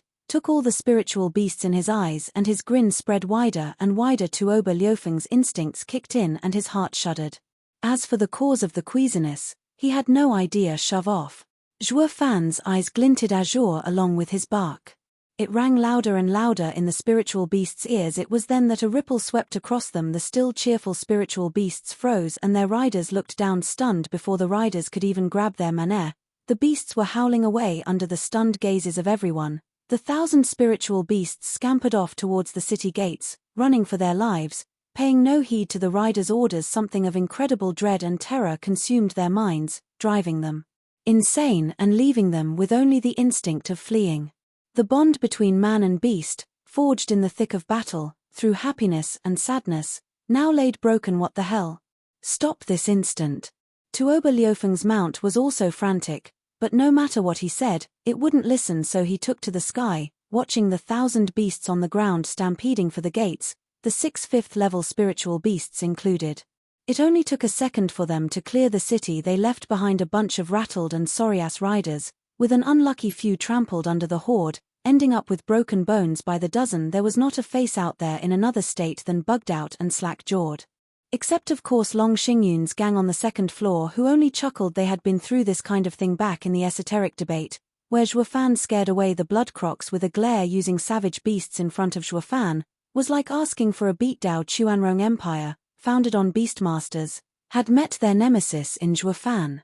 The 6 people in the air faced this incredulous, inconceivable and preposterous scene with blank minds. Tuoba Liufeng even looked at his sister. Liana, you're the best at controlling beasts. Just what is going on here? How should I know? Tuba Liana soured for a second, then recalled something. He squinted at Zhuo Fan for a whole 15 minutes before crying, "It's you." Zhuo Fan turned towards her. "Someone from Chuanrong knows me?" Zhuo Fan took a single look at her and his heart started beating a mile a minute. She was that same girl he had saved back in Beast King Mountain. The one he had swindled out of the shaping spring she had stuck her claim on. Oh, so she's from the Chuanrong Empire. Perhaps he didn't care then to look closer, or it's been too long that he didn't spot her. When the Chuanrong got here, all he cared about was their level. He had no intention to care about some woman's looks, unlike that loaf Long Xingyun, who could tell on the spot how many moles a girl had. Tuba Liana hadn't guessed either, since Zhuo Fan now had a thick mane of white hair. But the instant Zhuo Fan scared the beasts off, she was brought back to Beast King Mountain. On a closer look, she figured him out. The two stared off, in silence and puzzlement. Who is he? What is he doing in the imperial capital? Whose house's steward is he? So the girl is a Chuanrong. But what was she doing on Beast King Mountain, at the time of the esoteric debate no less? Does it have something to do with the Chuanrong delegation's aim for coming here? Zhuo Fan pondered. On the second floor, Luo Yunchang's face was hard. That rotten, stinking prick. He knows another lady. Sigh, another hottie falls into Brother Zhuo's clutches. I admit defeat. Long Xingyun sat back with hands behind his head. Just how many chicks does Brother Zhuo know anyway? For him to get close to even the Chuanrong Empire's girls, he is one Casanova. Liana, do you know each other? Tuoba Liufeng asked. Tuba Liana whispered, "Brother, he is the one I had talked about, the weird one I came across." What? Tuoba Liufeng set his bloodthirsty eyes on Zhuo Fan. There's actually a man in this world with such absolute power over beasts. He is the greatest threat to us. He has to be put down.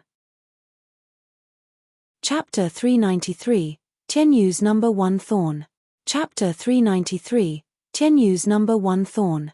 Ice-cold and unbridled killing intent shot forth. It stabbed into the people's hearts like biting winds in the coldest winter. Damn, Tuoba Liufeng is usually calm. Why then, the sudden thirst for blood? Dugu Feng grew nervous. Long Xingyun grinned. Why indeed? But even if they show their tough side again, Brother Zhuo is sure to nail them dead. What's there to worry about? That's exactly what I'm afraid of. Who here doesn't know about Zhuo Fan's temper? Irritated enough, those guys won't see tomorrow. If anything happens to them, what will Tuoba Tieshan's 5 million army at the border do? Dugu Feng shook his head. The rest stirred. Makes sense. Zhuo Fan merely curled an eyebrow in glee. Come on, make a move already. Jia Han, Zhe Bi, Falcon formation. We'll do it in one move. Tuoba Liufeng's eyes trembled watching Zhuo Fan coldly. The masked man nodded and Jia Lahan was exuberant. His flesh trembling in joy. Imperial tutor Han Tiemor wasn't quite in agreement. Liu Feng, we don't know what he can do or who's behind him. Attacking him rashly is thoughtless. Him being a threat is enough. He has got to go now or our beast armies will suffer. Tuoba Liu Feng set his jaw. We are in an altercation with him now. This is the best excuse to ice him. When we see Tianyu's emperor later, we'll just say that the guy got too confident of his blue blood in stopping us and got killed by a stray attack. Han Tiemor nodded after a long pause, but his heart was still unsettled from the moment he had laid eyes on Zhuo Fan. The imperial tutor felt a thorn in his heart. This was his intuition he had built over the decades. Thinking of the last time this feeling came, it was when he met Zhuge Changfeng. Sigh, Tianyu has so many talents. Han Tiemor noticed the sharp look in Zhuo Fan's eyes and sighed. Attack. Jia Lahan laughed, going after Zhuo Fan with bloodshot eyes, his face twisted and savage. Zhe Bi took out a glittering golden longbow, pulling the string like second nature as he aimed for Zhuo Fan. Snickering, Zhuo Fan flicked his right hand in contempt. Stop. An aged voice towered over the commotion and Zhuo Fan was found overshadowed by a figure pointing his long blade at the six. Tuoba Liu Feng, Han Tiemor, what do you think you're doing? Rumble. Jia Lahan paused at his arrival. Tuoba Liu Feng sighed in the end. Withdraw. Zhe Bi figured that was the case and put away his bow. Tuoba Liu Feng cupped his hands at the towering figure, expressing respect for once. Marshal Dugu, it's been ages. With the two nations tangled up in war for decades, the commanders had long since grown accustomed to one another, forming mutual respect. A hero valued another, regardless of which side they were on. Chuanrong's entire leadership present here showed their respect to the man called Dugu Zhantian. At the arrival of the marshal, everyone sighed, knowing the fight was a bust. Jia Lahan snorted, unwilling to let Zhuo Fan just walk away. Zhuo Fan couldn't care less. Oh, he did find it a darn shame as well, having lost the chance to probe them well, though not a complete waste of time as he did get a ballpark figure. Marshal Dugu, how can your people lack even common decency? We represent the Chuanrong Emperor in presenting your nation's majesty with a gift. Is this how a host acts? Scaring our mounts and harming our warriors? Tuba Liana glared at Zhuo Fan while hurling her accusations. The way she figured was, with Dugu Zhantian's position in Tianyu, if he didn't give Zhuo Fan a heavy punishment, he'd at least give him something. Maybe a slap on the wrist. That would settle her current and past hatred nicely. A shame. Dugu Zhantian saw Zhuo Fan lollygagging behind, sloppy, bored and uninterested, the perfect picture of an innocent bystander. Sighing, the old man went in the air towards the six. The six were still very much respectful as Dugu Zhantian whispered, Imperial tutor, Tuoba Liu Feng, seeing you faraway guests, I'll give you a good-natured suggestion. Forget about your answer and drop this issue here, for your sake. You can't mess with that guy. The six were startled, looking at Zhuo Fan in shock. The Grand Marshal of Tianyu was dead serious, even advising them against pushing it. As the Chuanrong delegation, they represented their empire. No matter which noble or powerful figure appeared, everyone ought to show a modicum of decency to pave the way to the nation's peace talks, and Dugu Zhantian was a man above a sea of people in Tianyu, respected and admired. Who would dare put on a tough front in front of him? But the way he had worded his advice and his tone, all pointed towards the fact that the kid downstairs was above his station. Who the hell is this guy? After one last look at Zhuo Fan, they snapped their evil glares behind them, on obscure wolf. Just how do you gather intel when you missed such a glaring threat? Hu Lianchai was downcast too, returning an angry stare, then lowering his head in shame. Well, he did have a look at all of Tianyu's great men and houses. But who knew where this brat had popped out of, having such godlike power? Marshal Dugu, who is he? How come even you are reluctant to face him? Tuba Liana asked. The rest of them put on the same inquisitive expression as well. Dugu Zhantian sighed.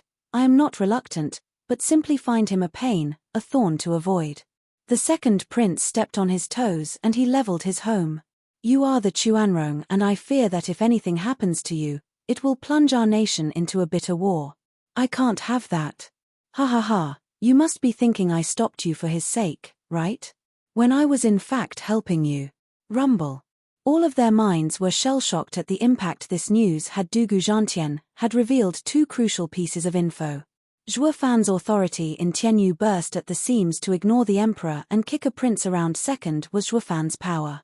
Not even the six of them could stop him, but instead might end up with casualties and worsening the ties between nations. Why is it that we've never heard a word of such a valiant character? On cue, they glanced at Hu Lianchai again, but the guy wiggled his body away and avoided the stabbing gazes. He wished he could stuff his head in his pants from shame. How mortifying for an intelligence officer.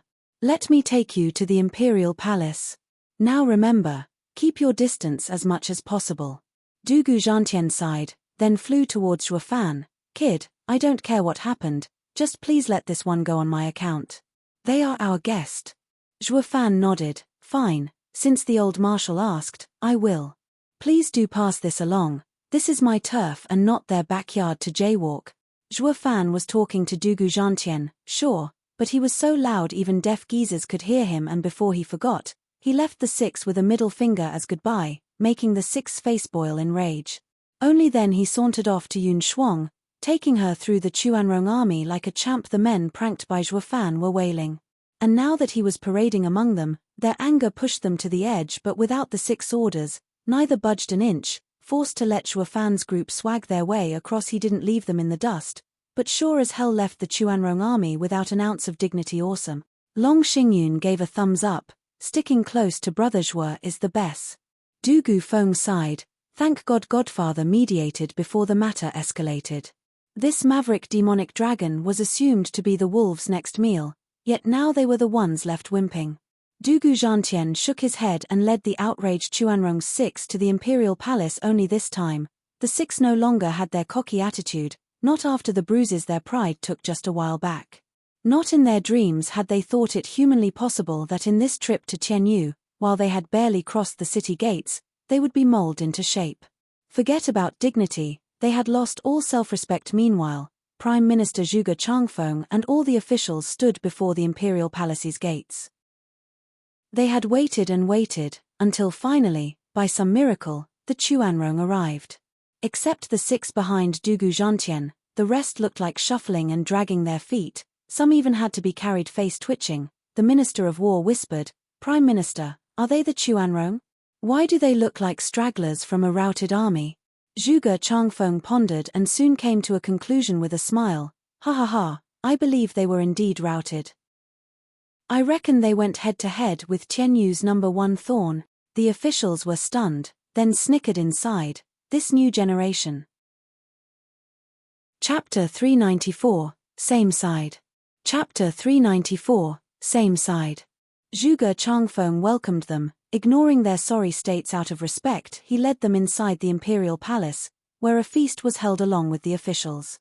With how the emperor's birthday had yet to come, the emperor wasn't present after the feast. The delegation was taken to their quarters. Outside Imperial Palace they stayed silent all this time, a veiled contempt at Tianyu's lavish and exaggerated style. You had us come in all this way, and now you want us out. We didn't even see the emperor yet. That's a custom for you. Going in for a feast is having good manners. But you're not the big cheese here to live in the fancy and grand Imperial Palace. Chuanrong's six leaders entered a high-class tavern, while the soldiers were housed in garrisons guarded by Dugu Zhantian's army. He said guarding, but it wasn't much different from keeping an eye on them to curb any violent behavior on Chuanrong's part. In the dead of night, a slim figure dodged the patrols and sneaked up to a lit-up house, knocking twice. Brother, it's me. The door opened just a crack and the figure slipped right in. Looking up, she was no other than Tuba Liana. 6 people were in the room, the leaders of the Chuanrong Empire's delegation and one who had yet to reveal his face. Who is he? Tuba Liana pointed at the robed person. Tuoba Liufeng and the imperial tutor exchanged a smile when the hooded figure raised his head. He spoke in a familiar tone. Ha ha ha, Miss Liana, we've been chatting all day at the feast yet you've already forgotten me. SSS tilde. Tuba Liana glanced at the aged man and stuttered, Zhuge Changfeng?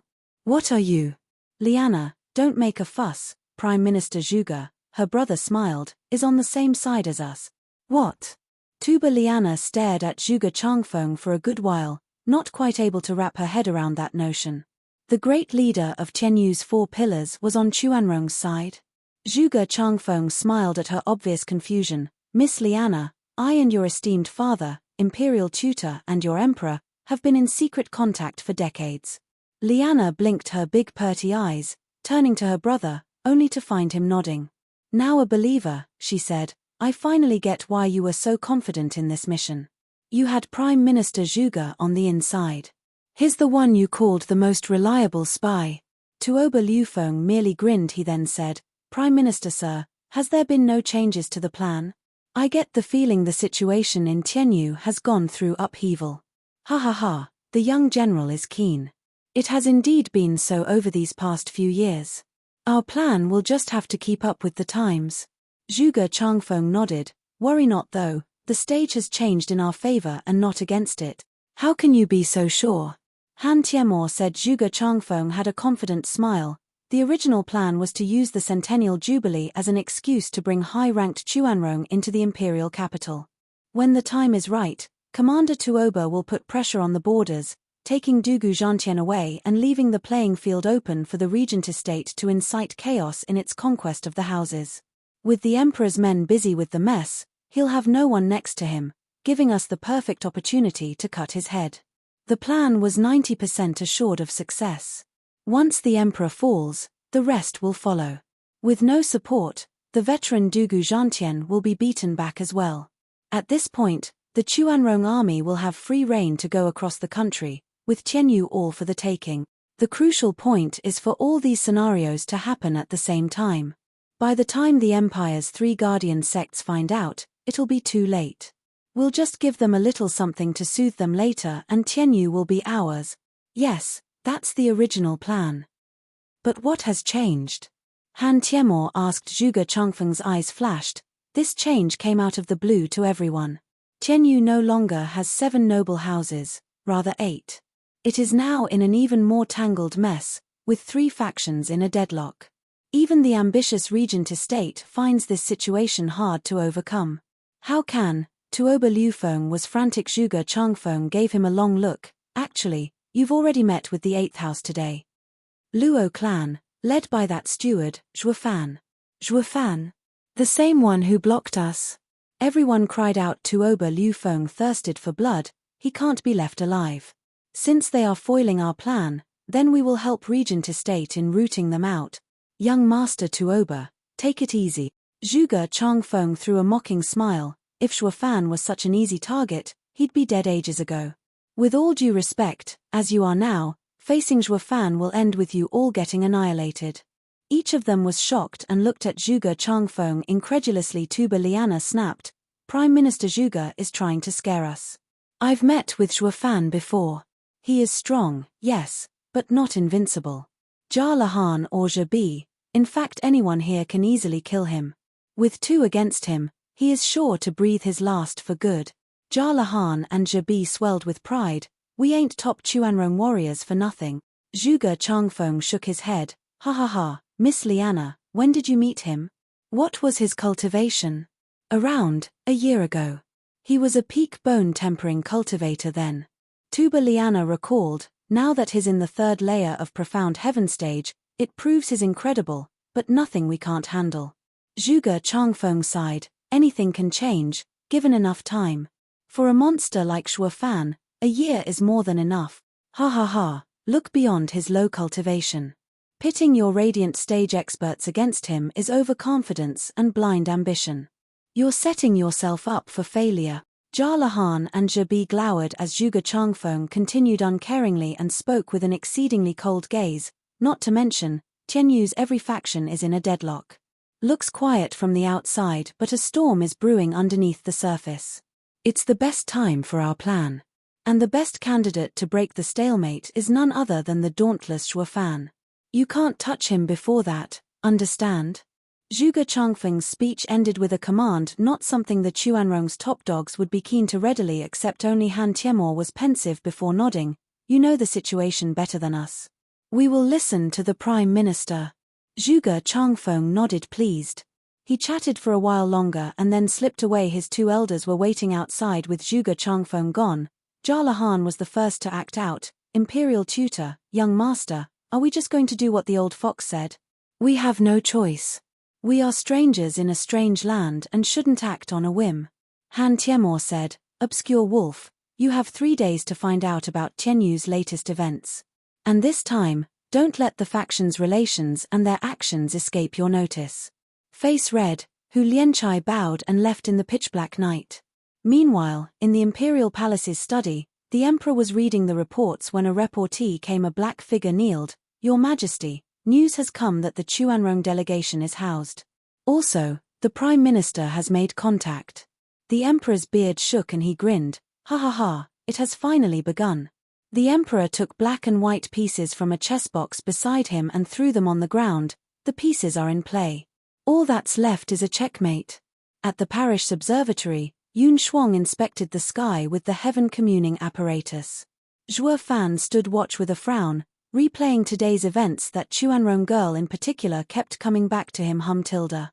The heaven communing apparatus stopped and Yun Shuang looked winded, with faint sweat on her brow. How is it, Shuanga? Any changes for the better? Zhuo Fan asked, shaking her head. Shuanga was grave. Not only there are no changes for the better, but the crouching dragon looks more imposing, ready to take flight. Zhuo Fan knew it to be the sign of being on the brink of ruling this land. In other words, Chuanrong's arrival made the imperial family more powerful. That's terribly strange, unless...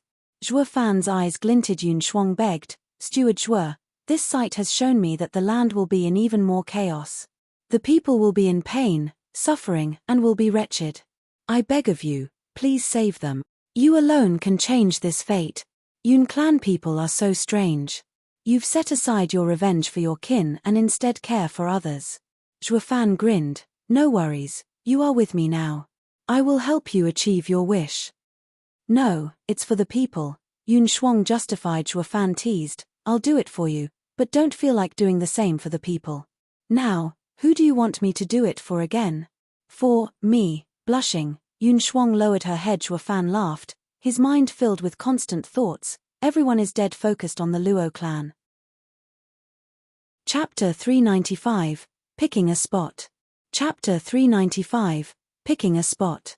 For 3 days, the Chuanrong delegation was confined to the garrisons. Lacking the emperor's direct summons, the guards looked dangerously close to wardens. By now they were bored out of their minds, waiting for Hu Lianchai to send back something, anything. Tilda. With a ripple, a tall wall of the courtyard wiggled at one spot, followed by the sneaky Hu Lianchai finally making his appearance. With no guard being any wiser, Tuoba Liufeng signaled them to get back in the room to discuss. Hu Lianchai, have you found out Tianyu's situation? Tuoba Liufeng asked. Hu Lianchai gave a heavy nod and saluted. Young master, Tianyu is just like we've learnt from Prime Minister Zhuge, having experienced great change. All brought upon by the same man that stopped our march, Zhuo Fan. He is a hard man to deal with. Hey! Tuoba Liufeng raised an eyebrow, staring him in the eye and motioning to continue. After taking a moment to organize his thoughts from his overexcited heart, Hu Lianchai stressed every word. Based on my investigation, there was no 8th noble house 8 years ago, but a nameless third-rate clan. But under Steward Zhuo's leadership, this clan struck like lightning, killing everyone in their path to reach the status of 8th noble house. He is a rare talent, with a sharp mind and boundless might.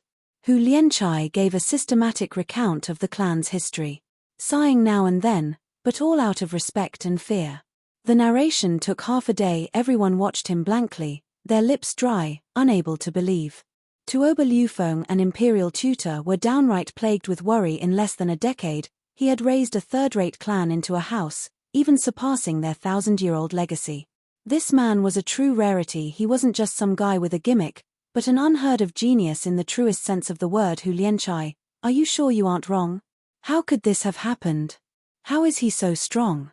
Jia Lahan protested in his denial, rolling his eyes. Hu Lianchai was just as bitter. Do you think I want to believe this fairy tale? Am I that much of a fool?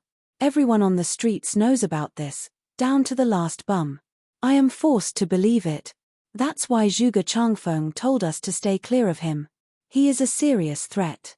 It's best we follow his advice for now. Han Tiemor said. Tuoba Liufeng squinted while pondering but nodded. In the end, he will become our end if we don't get rid of him. But with how few we are, It'll be hard if he possesses the skills they say he does. We need to think of the bigger picture. Tuoba Liufeng had to accept it no matter how much it pained him. Jahlahan was completely against it still. Didn't Tuoba Liana just say that me and Jabi are enough to waste him? This is absurd. The young commander had complete trust in the 8 wolf wardens. Any impossible mission would be completed once they stepped in. So why was it that against a Tianyu whelp, he had lost all confidence? Jahlahan grumbled inside, glancing at Jabi. From his icy look, he figured the guy was of the same mind. Now we know Tianyu's situation and need only to wait for the Emperor's summons. Hu Lianchai, resume scouting and report anything you find, even rumors. The rest of you are dismissed. Understood. Tuoba Liufeng had them all withdraw. Hu Lianchai bowed as they all went their separate ways, and Hu Lianchai was all hush-hush in his sneaking out. Someone called out, Hu Lianchai, wait. Hu Lianchai turned to see Tuba Liana bringing Jahlahan and Jabi. He bowed, young miss, do you need me? Hu Lianchai, your stealth cultivation method is rare in this world. Can you also take us along? Liana looked at him with hope flashing in her eyes. Hu Lianchai frowned. Young miss, are you? Ha ha ha, to be perfectly honest, old pal, we want to get rid of that insufferable prick. Jahlahan shouted, his face twisted with malice. Hu Lianchai paled. You can't. Let's say the rumors about him are inflated, but that doesn't mean you can beat him. We still don't know what he did to reach such a high position, all by himself too. Moving without the imperial tutor and young master's consent will affect the plan. We can't take responsibility for that. I just can't take you. The three nodded, figuring as much. Still, Tuba Liana continued, then we won't kill him, and we'll just teach him a lesson.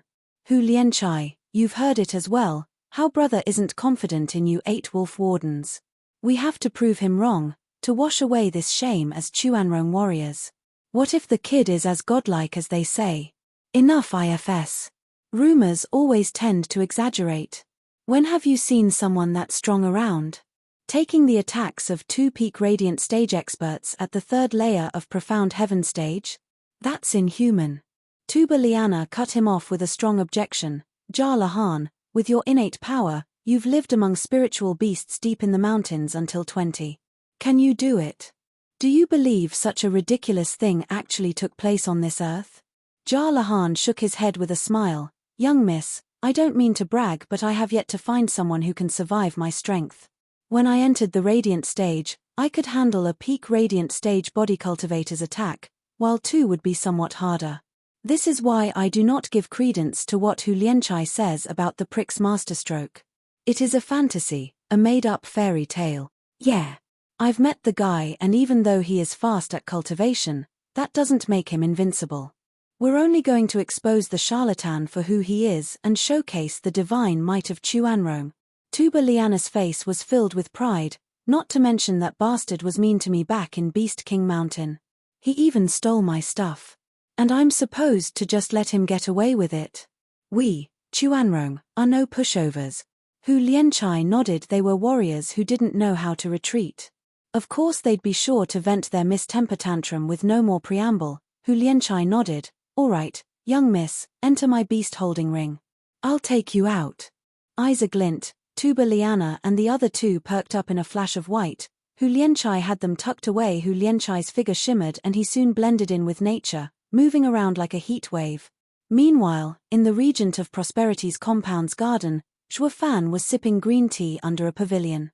In front of him were a handful of rocks scattered around on the table. Zhuo Fan was steadily looking at them. Steward Zhuo, what's on your mind? A soft voice broke his reverie, noticing Yun Shuang coming over the stones had names on them, to which Yun Shuang said, I see, Steward Zhuo is brainstorming how to get out of this impasse. Yeah, the 4 factions, including Chuanrong, are now in a standoff. Zhuo Fan smiled, sipping his tea, and weighed a rock. Neither side wants the deadlock to persist, looking for a palooka so hard in the head that he'd smash this stalemate wide open. But who'd be willing to become the eye of the storm, the public enemy number 1, whose fate is to be torn to shreds? Yun Shuang looked at him at a loss, scratching her head. Zhuo Fan smiled. I didn't want to do it, but Shuanger, what I understood from your readings is that all these insidious players have one thing in common, they all want to make me the scapegoat. Such a fate is hard to change, even if I'm willing. Yun Shuang saw the look in his eyes and started to worry. Zhuo Fan laughed at her look. Relax, since I know heaven's direction, I'll just move against the grain. They want me to become the center of it all, that's fine by me. They'll just have to witness the second coming of Jiyu Santong. But unlike him, I'm not one to fall so easily. He, Zhuo Fan snickered. Yun Shuang sighed. She had yet to get used to seeing his evil grin, but felt at ease knowing Zhuo Fan had made up his mind. Yongning took this moment to make her presence noticed, in her fashionable and cross-gender, cross-cultural, cross-age, cross-dressing, scholarly get-up, Shuang'er, Zhuo Fan, to celebrate Imperial Father's centennial jubilee. The imperial capital is holding a lantern festival. Let's all go. You sneaked out again? Zhuo Fan was in no mood, not interested. Yongning deflated and turned to Yun Shuang. As the good sister she was, Yun Shuang knew what Yongning was thinking. Steward Zhuo, the imperial capital is in turmoil and for 2 weak girls to go alone. Fine, you're an asset I have to protect and keep close. Zhuo Fan waved to her and shook his head. The girls hid a sneaky smile. Chapter 396, Ambush at Lantern Festival. Chapter 396, Ambush at Lantern Festival. On the night of the Lantern Festival, you couldn't swing a dead cat without hitting someone. With their emperor's birthday fast approaching, the buildings were decorated with lanterns, turning the capital into a breathtaking scene. Many romantics and couples took full advantage of this rare occasion to get together and whisper sweet nothings to their better half. Then again, an exception was almost guaranteed to exist. Sticking out like a sore thumb was a guy with white hair, surrounded by 3 bells and at the admiration of the crowd. Buddy, you're one daring trailblazer on the righteous path of love. We, poor fellows, only date one on the night of Lantern Festival, while you've come out with 3. I tip my hat to you, sir. The eerie looks came everywhere he went. Zhuo Fan's face was twitching looking at the girls. With a sigh, Yongning wanted to come with Yun Shuang, but since Luo Yunchang overheard them, she just had to join. She even shot down anyone else who wanted to join them, lest they became a third wheel. Sister please, isn't it already a crowd with 3 girls in tow? Zhuo Fan rolled his eyes, hearing the bubbly girls giggle and chatter. All this time he was sighing and sighing. At some point, a sharp and heavy sound came, followed by a mighty pressure clearly focused on Zhuo Fan. Dodge. Zhuo Fan waved at the girls, sweeping them off their feet and sending them 100 meters away. Yongning ended up sputtering dust from the maltreatment. She slapped the ground, getting to her feet, and told him off. Zhuo Fan, what the hell is wrong with you? She was royally pissed. Here she was taking the guy on a night out and earning some brownie points, and the twit had sent her flying. That's no way to treat a friend, especially a princess. But noticing that Zhuo Fan was staring at the sky, she did as well and gasped. The other girls paled as well, filled with worry for Zhuo Fan. A bludgeon easily 10 meters in diameter came smashing on Zhuo Fan's head. On the other end of the mace was Jia Lahan, with bloodshot eyes and a malignant face. He wanted to flatten Zhuo Fan in one strike. Hey, you pompous cretin, weren't you godlike? Try this on for size. Jia Lahan cackled inside. The average people participating in the lovely festival shivered all over and scurried for their lives. Where did that meteor come from? It'll ruin the celebration. The ever-cold Zhuo Fan flicked his Chilean arm, now shining red. Bam! Zhuo Fan smacked the bludgeon into the pavement, sending an earthquake that flattened anything in its path, destroying the lanterns. The girls flew again from the shockwave, with blood coming from their mouths. Finally recovering their wits after the fall, they found a dozens of meter-wide crater at the epicenter. The golden bludgeon stood there majestic and Zhuo Fan was buried under it. Zhuo Fan. The girls' cries went unanswered. Jia Lahan floated above, pleased as punch, holding the mace. Ha ha ha, I knew you weren't up to snuff. One smash and I've plastered you. I should have just used a third of my power instead. Jia Lahan. A figure flashed above the mace. Tuba Liana, look what you've done. Didn't we say we're only teaching him a lesson? Why kill him? And there's not even a corpse left. How will we explain this to the others? Shrugging, Jia Lahan chuckled. It's not my fault that the brat was weak and was posing around with that cocky attitude. What taking 2 peak radiant stage experts attacks? That was clearly a lie. If I had known he was a wimp, an average profound heaven cultivator, I'd have used only 1%. Humph, he had it coming. That's besides the point. It was us who acted first. With such a ruckus, our plan. Tuba Liana facepalmed. Her rant came to a halt when a casual voice said, "What is your plan?" The two watched the massive bludgeon rocking, unleashing heavy tremors. Why, young miss, that power. Jarlahan felt himself being lifted along with his arm. No matter what he did to stop it, the force came from the crater, and he realized that he didn't have enough strength to fight it. This is impossible. Since when did the world have such a mighty being? Jarlahan narrowed his eyes and watched Chuafan lifting the mace up with one hand, like a giant holding the heavens. His casual look gave the feeling that he wasn't even pushing it. Chuafan. The girls cheered. Tuba Liana pointed with a trembling finger.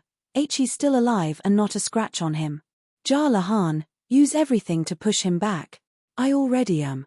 Gnashing his teeth, Jarlahan's face twisted as he swelled under the strain. But no amount of strength proved to be of any use. Still being unable to budge the mace, Tuba Liana paled, looking at Chuafan like he was a monster. Can the rumors be true? Does he truly surpass the strongest of our people, Jarlahan? She used to think that her father's savage wolf was the strongest person there was. But today, Chuafan was handling him like a child. Chuafan put on a savage grin. This doesn't look like a good place to chat. That makes this stick an eyesore. With a cold glint, Chuafan gripped harder. Crack tilde. Snapping sounds jarred the ears of everyone as the bludgeon was covered in fractures. Chuafan added just a hint more oomph and the giant stick fell into pieces. Everyone watched in stunned silence. The Chuanrong were even more shocked. The purple gold-forged heaven-breaking bludgeon was a 5th-grade spiritual weapon, and this guy used his brawn alone to crush it in his hand. What is he? Jarlahan's face was unnatural, to say the least. He had never heard of such freakish power and was now shocked to his core. As a typical narcissist, he took it upon himself as being the best there was, only to face the harsh and cruel reality. There would always be someone better. Zhebi and Hu Lianchai acted as spectators, scared out of their minds. The rumors didn't even do Chuafan's power justice. That damn hearsay is asking us to get beat. In what way is he any weaker? Hu Lianchai felt like crying. His intel gathering had hit a snag again. Chuafan drifted over to a panicked Tuba Liana, his smile wide and creepy. About that plan of yours, care to fill me in? Gulping, Tuba Liana was lost for words in fear. Jarlahan sweated buckets, his eyes only reflecting fear. But he wasn't part of the 8 wolf wardens for nothing. He wouldn't give up just like that. It went double for when his young miss was under threat. While Chuafan was focused on Liana, he took out an identical bludgeon. After a short wind-up, he socked Chuafan's head with it. Chuafan never even looked, merely flicking it away in pieces while the weapon's owner's arm snapped from the power running through the crumbling bludgeon. Jarlahan still hadn't woken up to smell the roses. A mere wave from Chuafan broke Chuanrong's best warrior's arm like a twig. This freak is not human. He is worse than a spiritual beast. Jarlahan's arm dangled while he sweated like a pig. His heart was consumed by fear and in denial of what was right in front of him. It took a long time for it to sink in, the fear, the dread, the futility of it all. Tuba Liana gave the wretched Jarlahan a long look, then looked at the grinning Chuafan. The poor girl was about to cry. She was really regretting it now. Messing with a monster without rhyme or reason. Zhebi at the side had his bow and arrow primed, aimed between Chuafan's eyes. He was also soaked in sweat. It was Sky-Piercing Wolf's first time facing such a thorn. Chapter 397, The Tragic Case of the Divine Archer. Chapter 397, The Tragic Case of the Divine Archer. Whoosh tilde. Flashes of golden ripped the sky, each one going for Chuafan. Upon a closer look, those golden lights were nothing more than golden arrows. They pierced the clouds, surging with relentless power and, what's more, were in the hundreds. It was beyond comprehension how one man could shoot so many arrows. And those weren't your run-of-the-mill arrows either, but 5th-grade spiritual weapons. Each arrow was locked onto Chuafan's vitals. Even before they arrived, Chuafan already got the feeling of turning into a pincushion. That Sky-Piercing Wolf's ultimate skill, 9th Heaven Impaler? Raising an eyebrow just a smidge, Chuafan nodded. Not bad, he does have the skill of a divine archer to be able to injure Dugu Zhantian. Tuba Liana looked grave. Why, you know Zhebi? Sure, I heard of him from my young master. And he heard it from his foster brothers, 4 tigers of Tianyu. Chuafan smiled. Miss Liana, now don't go thinking only you do your homework. Our side likes gossip too. Of course I got to hear of our dear friend's remarkable skill. Zhuo Fan lifted his right arm towards the incoming rain of arrows. It shone red and he grinned. His bow and arrow can be as strong as he likes, but they still won't ever get to best my sacred arm.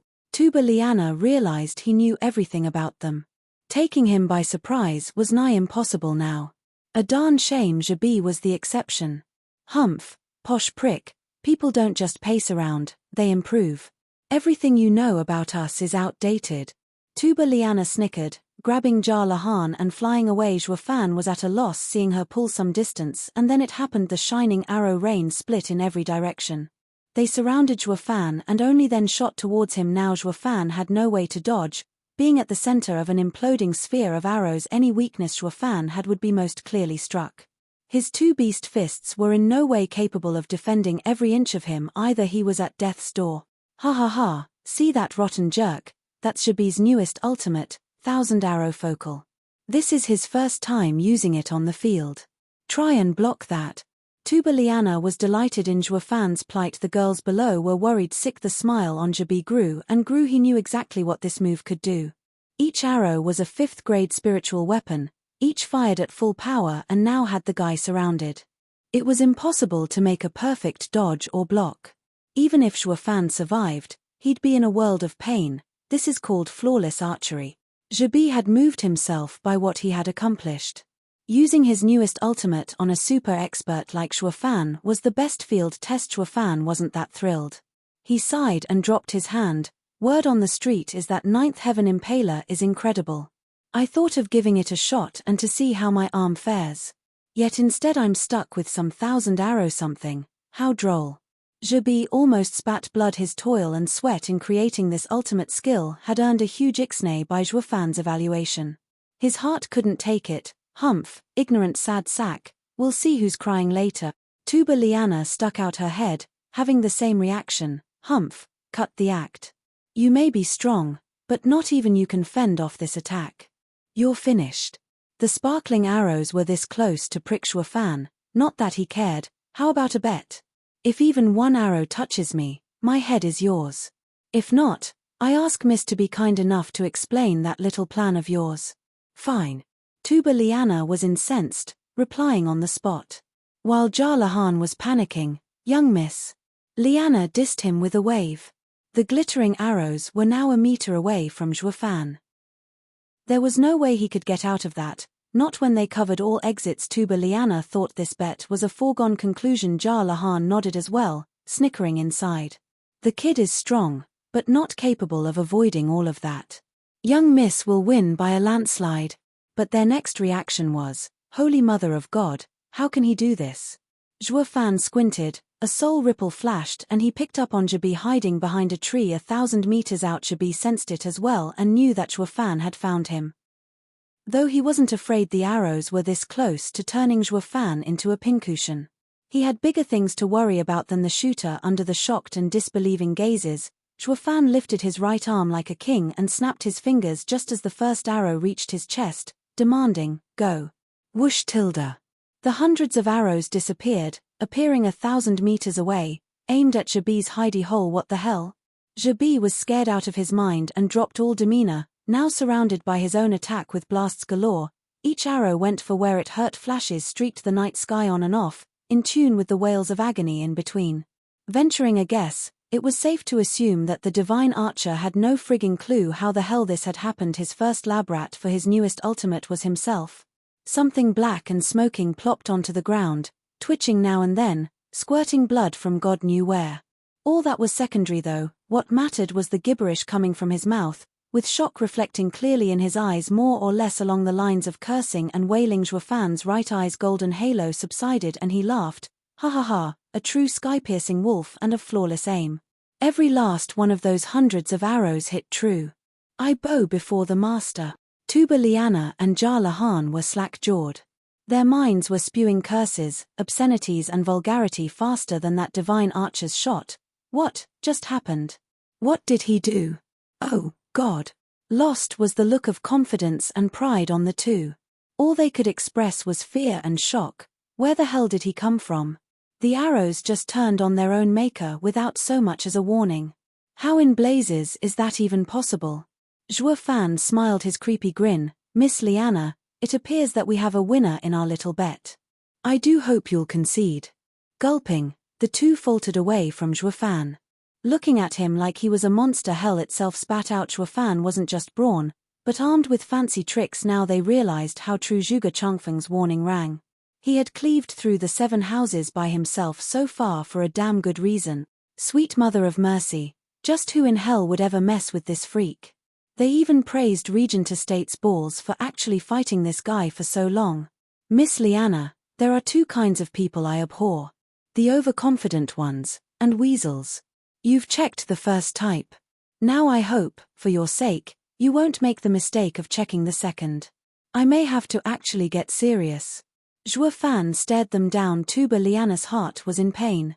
Zhuo Fan had appropriated all of her shaping spring back in Beast King Mountain and along with all those ingredients on top, leaving her high and dry, and now he had the cheek to preach to her about Welshers. This guy was a filthy skeeve. Jar Lahan was turning red, wanting to plunge his head into something. Anything. He was Chuanrong's finest in terms of strength, cleaning the battlefield like a reaper on his day off. Yet this invincible and prideful warrior had just stepped out for a second to put a profound heaven bugger in his place. But lo and behold, the awe-inspiring savage wolf was taught a lesson in humility instead. His prideful heart found it hard to even beat, but what could you do, eh? This world was based on power.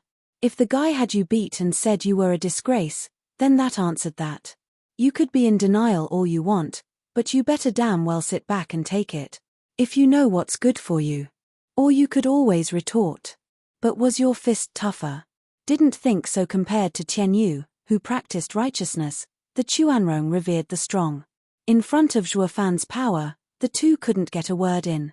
At least the average second generation would be looking for a backer right about now, like my dad's the mayor, or something. But wait, the Chuanrong despised such things. A loss was a loss, regardless of how. To the point that they weren't even shouting out the fact that they were delegates, with diplomatic immunity. Kill me. Tuba Liana stuck out her neck, stubborn as a mule. Zhuo Fan grinned, his fingers crackling. Are you sure that you want to test me? You may be the Chuanrong delegation, finding jaywalking normal. But when going after the best steward beneath heavens, I have the right to judge you. Zhuo Fan's fist flashed red, his killing intent skyrocketing. Chapter 398, Exposed. Chapter 398, Exposed. Steward Zhuo, please stop. An anxious shout came as Zhuo Fan's bloodthirst grew and grew. Zhuge Changfeng rushed over with some men. They're the Chuanrong delegation. No matter what they are accused of, charging them isn't so simple. Zhuo Fan eyed him. Prime Minister Zhuge, by the looks of things, you know what they're up to. Then you must also realize that they came here to kill me. Steward Zhuo, please listen. They have come to solve their private matters. It has nothing to do with politics. You know what will happen if you kill them. That is not something you'd want. Zhuge Changfeng knew from a mile away that Zhuo Fan was no saint, willing to forgive and forget. So instead of appealing to his non-existing humanity, Zhuge Changfeng baited him with cold hard benefits. If you let them go, I promise they will be of use to Steward Zhuo one day. You are an intelligent man. I needn't say more. Zhuo Fan was pondering. Zhuge Changfeng pointed out that the delegation were all in close relation with Commander Tuoba Taishan at the border. If they died in Tianyu, the old man would march his army down south. That would mean 2 things. First, the door would be the culprit. With Zhuo Fan killing them, his head would be the only thing that could appease him. But would Zhuo Fan just hand it over like that? No way in hell. And the Chuanrong would take advantage of the chaos in Tianyu and invade. The emperor definitely didn't want that, so he'd choose the second option. One that would let the emperor sleep with peace of mind. If Chuanrong invaded, the whole of Tianyu shall resist it, the 8 houses and the 4 pillars included. As for you, Zhuo Fan, the culprit behind it all, I'll let this go, but go out there and fight. Fight till your last breath and bleed out on the battlefield. The emperor would not only have all the other factions weakened in the name of Tianyu's safety, he'd also showcase Tianyu's power and give the Chuanrong a lesson they will not soon forget. It would end up with everyone being the loser except the emperor. Now that right, there was a classic case of the fisherman. Zhuo Fan clenched his fists, then relaxed his killing intent. Zhuge Changfeng eased a breath, knowing Zhuo Fan still cared about the big picture. It's so nice to talk to smart people. Before he finished though, Zhuo Fan's snicker had something to say. Right, Prime Minister, sir, this time you owe me. I'll be sure to collect it in due time. Zhuge Changfeng let out a strained laughter. The kid sure knows how to take advantage. He knows letting them live is in his best interest, yet he is saying that he only did it for me. Then again, with how close he was to the Chuanrong, Zhuo Fan's words weren't that far off. Alright, I owe you one. I will do my all when you need me. Zhuo Fan nodded, his eyes flashing. Zhuo Fan dumped his hostages in Zhuge Changfeng's care, walking away like the average bystander. The 4 scheming demons had heard the commotion and scampered over on the double. But seeing that the party was a bust, they slumped into depression. Ah, we were late for the fun. Zhuo Fan glanced over at them and thought, perfect timing. Dumping the trio of babes in their hands, he went to take care of his own matters. With the Lantern Festival ruined, buildings in shambles, people running scared, and nothing else to see here, the girls went home. Zhuo Fan watched Zhuge Changfeng's Chuanrong with a twisted smile. His right eye flashed golden and he was gone. Whoosh tilde. 2 shadows popped up the next second in Zhuo Fan's place, looking all over. God damn it. The rotten brat moves around without logic with his twisted skill. Just how are we supposed to follow? Let's just report back to the captain. We've just been given the damn slip. The other shadow was gone. The first one left just as quickly. In this desolate area, even though no one was in sight, the earth squirmed from time to time. 2 hours later, in the garrison, Zhuge Changfeng sported a dark look facing Tuoba Liufeng and Han Tiemor. Next to him were the ashamed Tuba Liana and Jia Lahan with a broken arm. Something black as night rested on the bed. It was only when Liana said that that thing was sky-piercing wolf Shabi did they actually believe it being let in on the whole story. The two were left speechless. Chuanrong's brave warriors, 8 Wolf Warden's 2nd and 3rd team members, did a joint attack and were flicked back with practiced ease. And the opponent even strolled away like nothing happened. If not for Zhuge Changfeng's timely arrival, they'd be dead by now. Tuoba Liufeng didn't set out to cast blame on the trio, but instead was overwhelmed by the cruel affair. Zhuo Fan was an abomination. Zhuge Changfeng sighed. I warned you not to step on his toes. And yet you. Forgive us, Prime Minister Zhuge, I failed in teaching my sister. I will make sure this never happens again. Tuoba Liufeng bowed, glaring at Liana and Jia Lahan until their faces were red from shame. As for Zhabi, he was just laying there, in his blackness. Tilde. The earth squirmed and Hu Lianchai came out. He gave his salute and said, Prime Minister sir, Zhuo Fan had a tail like you predicted. But he is truly remarkable. I don't know how he did it, but he even left me behind, not just those 2. The 2 tails left to report instead of following you here. Ha ha ha, they're His Majesty's men all right. But that kid sure is cunning and sly like a fox. There may very well be no one in Tianyu capable of following him. Those 2 guys were merely trying their luck. Zhuge Changfeng mocked and praised, obscure wolf, you are quite smart yourself to come to me first for help. Good, very good. Prime Minister sir, that Zhuo Fan was too much of a monster. I was afraid of being wiped out and thought only sir could help.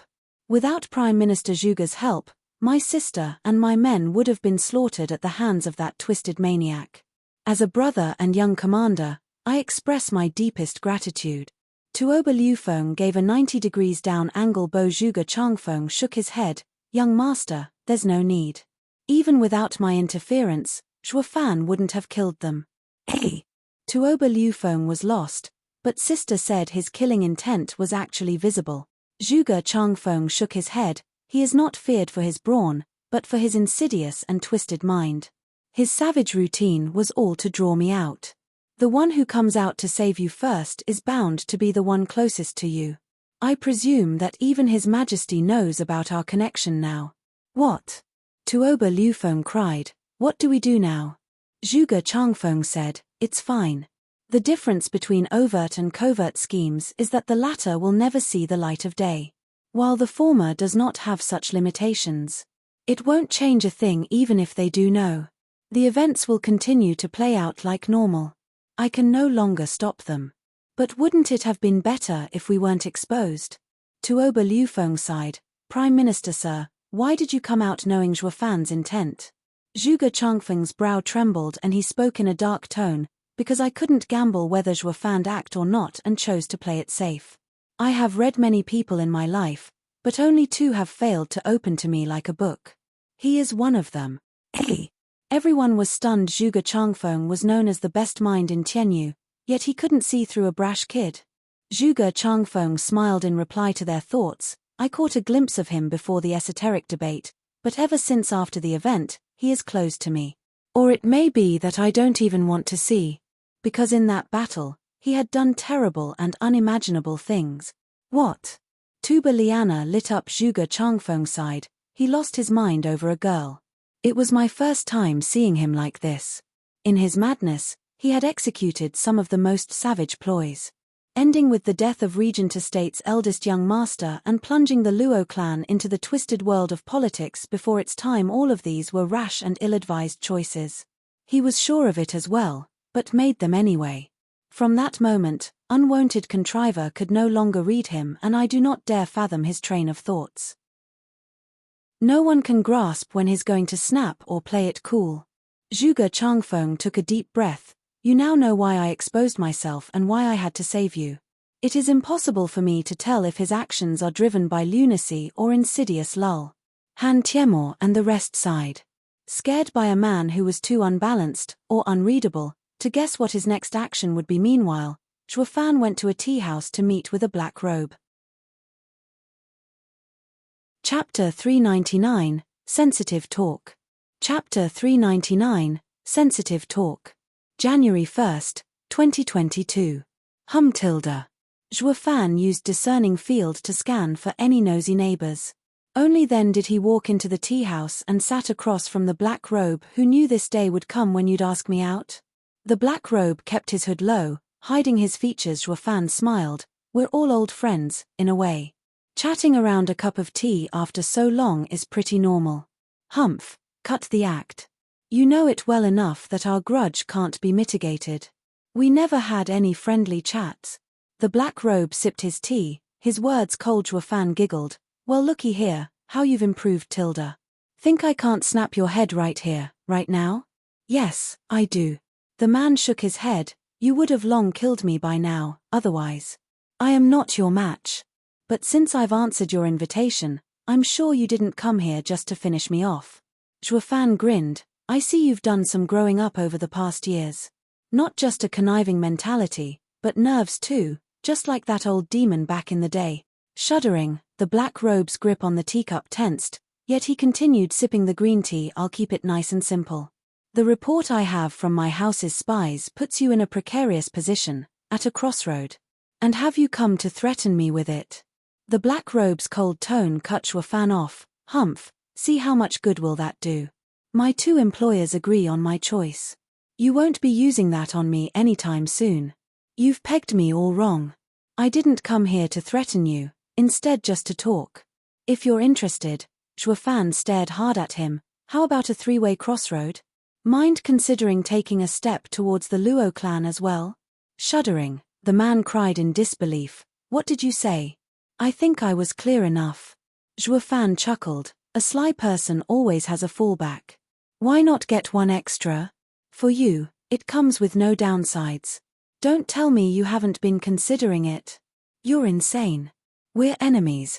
The black robe roared, slapping the table. I'll never help you. Zhuo Fan mocked. You're so outdated. Very. This will probably be the highest you can go. What did you say? Nothing, really. Before the esoteric debate, I met Zhuge Changfeng and talked. He asked me, I and Lung Wuchang scheme for our own personal gains, so why do you stay a mere steward to a rundown third-rate clan? My answer was simple. My ambitions go beyond his. Zhuo Fan's eyes flashed with malice. The way I see it, be it some unwanted contriver or the greatest mind of this empire, I will always be better. As for you, you're not even at their level. Your scope is tiny. Shuddering, the black robe dazed out, his mind drifted. Zhuo Fan just sat there, waiting. He sighed at one point and stood up. I see that you still don't understand. Never mind then, I don't have the time to wait for you to catch up. One moment. The man stopped him and said, Tianyu is on the brink of anarchy. What promises do I have that your Luo clan will come out on top? If I were to say because yours truly is around, Luo clan will have the last laugh, you probably won't believe me, so. Grinning, Zhuo Fan said, I will let you stay at the three-way crossroad. You will have the luxury to pick the winning side. The man replied after a pause, you don't expect me to burn the other two bridges to take yours, do you? Of course not. You're no fool and won't do it even if I tell you to. Everyone is selfish. If the Luo clan falls, you still have the other two, right? Zhuo Fan had an uncanny smile, like a nice uncle handing candy to children. The black robe nodded, if there are no conflicts of interest, I am open to cooperation. Splendid. It can't be simpler. I won't need you to do something hard anyway. Just do this at the right time and you're in. Zhuo Fan whispered in his ear. The black robe froze, then watched him stunned. Have you lost it? Literally everyone is trying to do anything to not take that wretched and doomed fate. Yet you want to jump right in and be the center of it all? Who do you think you are, Jiyu Santong? Shrugging, Zhuo Fan said, what else can I do? Everyone is out to get me. Well, someone's gotta do it. The man held his gaze, then nodded, praising, now I understand how you've climbed so far. To others you are ruthless, but a savage to yourself. From what you want of me, I can guess this much. Zhuo Fan is Zhuo Fan, specialized in turning the world upside down. Ha ha ha, please, I'm blushing. Then, to our healthy relationship. Zhuo Fan put his hand out with a smile. The black robe grabbed it with a clap and left into the night. Zhuo Fan grinned before leaving as well. Meanwhile, in a refined pavilion, Lung Wuchang was enjoying some fine wine in peace and quieter pop sounded and there came Zhuo Fan. Out of the blue, Lung Wuchang wasn't fazed in the least. He even offered him a drink and a smile. Steward Zhuo, it's been a while. What could have brought upon this invitation? Ha ha ha, a scheming mastermind like Sir Lung can't take a gander. Zhuo Fan giggled. Lung Wuchang shook his head, enjoying the wine. Ha ha ha, I may venture one on the rest of the masses, but when it comes to Steward Zhuo's treachery, since the esoteric debate, I have stopped taking wild guesses. I ask that you be plain. I shall be terse then. I have invited Sir for a simple question. Go on. Lung Wuchang waved casually. Sir Lung, what do you wish to accomplish by staying in the Regent estate for all these years? Did you grasp it? Zhuo Fan asked. Lung Wuchang's cup shook, his reply bitter. Steward Zhuo, don't patronize me, please. I was on the brink of taking it for myself, but then you came along and all my plans went up in smoke. Can you blame me? If it weren't me, then Prime Minister Zhuge. If not Prime Minister Zhuge, the still tough emperor. Fine, fine, just say your piece. Lung Wuchang grew impatient. Zhuo Fan turned serious. Sir Lung, you have toiled in the Regent estate for decades with the prize nowhere in sight. Perhaps you may have an easier time down at the Luo clan? What? Lung Wuchang jumped, then cracked up. Steward Zhuo, you've now come to steal me away? Sorry to disappoint, but what I want is something you can't understand. Moreover, the Luo clan has you. Won't adding me make it crowded? And if I'm not in the Luo clan? Squinted Zhuo Fan. Lung Wuchang cried, there's no way that can happen. Following with a shake of his head, if Steward Zhuo is out of the Luo clan, that house will fall apart. There'll be no point. Ha ha ha, since I plan on leaving, I will make sure to get everything ready and not let it scatter in the wind. To complete my project, I need the help of someone. Zhuo Fan spoke heavily. Sir Leng, Prime Minister Zhuge once said that you and him are the right hand of leaders, but each with their own agenda. I do not know what Prime Minister Zhuge's aim is, but I do have a theory about yours. Do you remember telling me how with the three of us together, nothing can stop us? It got me thinking. You may appear conceited, but you wish to prove yourself, to stand out. I am giving you the chance, now, to take all the credit. Zhuo Fan whispered in Lung Wuchang's ear. Lung Wuchang's calm slowly gave way to shock, and then his eyes became bugged out. Steward Zhuo, that's a huge undertaking. You plan on uniting the continent? Lung Wuchang asked, still in shock. Zhuo Fan smiled, never dreamed of it. I am not a schemer at heart, but a cultivator yearning for the Tao. While Sir Lung is more than eager to have such a grand achievement. Lung Wuchang nodded with a frown, yes, this is the greatest achievement of all times. But with Regent Estate's legacy, it's no problem grasping it. Why then do you insist on having me turn to the Luo clan? Because that's where I am. And there are some things only I can provide.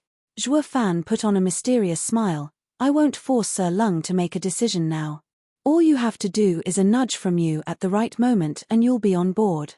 As for the future, you can help the Regent estate as its steward in any way you wish. And if the Luo clan falls, you won't be feeling any repercussions. Lung Wuchang gave a nod. Zhuo Fan smiled, whispering sensitive matters in his ears. All the pieces were in play and all that was left was to wait for him, a fate changer and an anomaly, to unleash anarchy. You're tuning in to the Celestial War YouTube channel. Don't forget to subscribe and join us on this journey to catch the most captivating stories.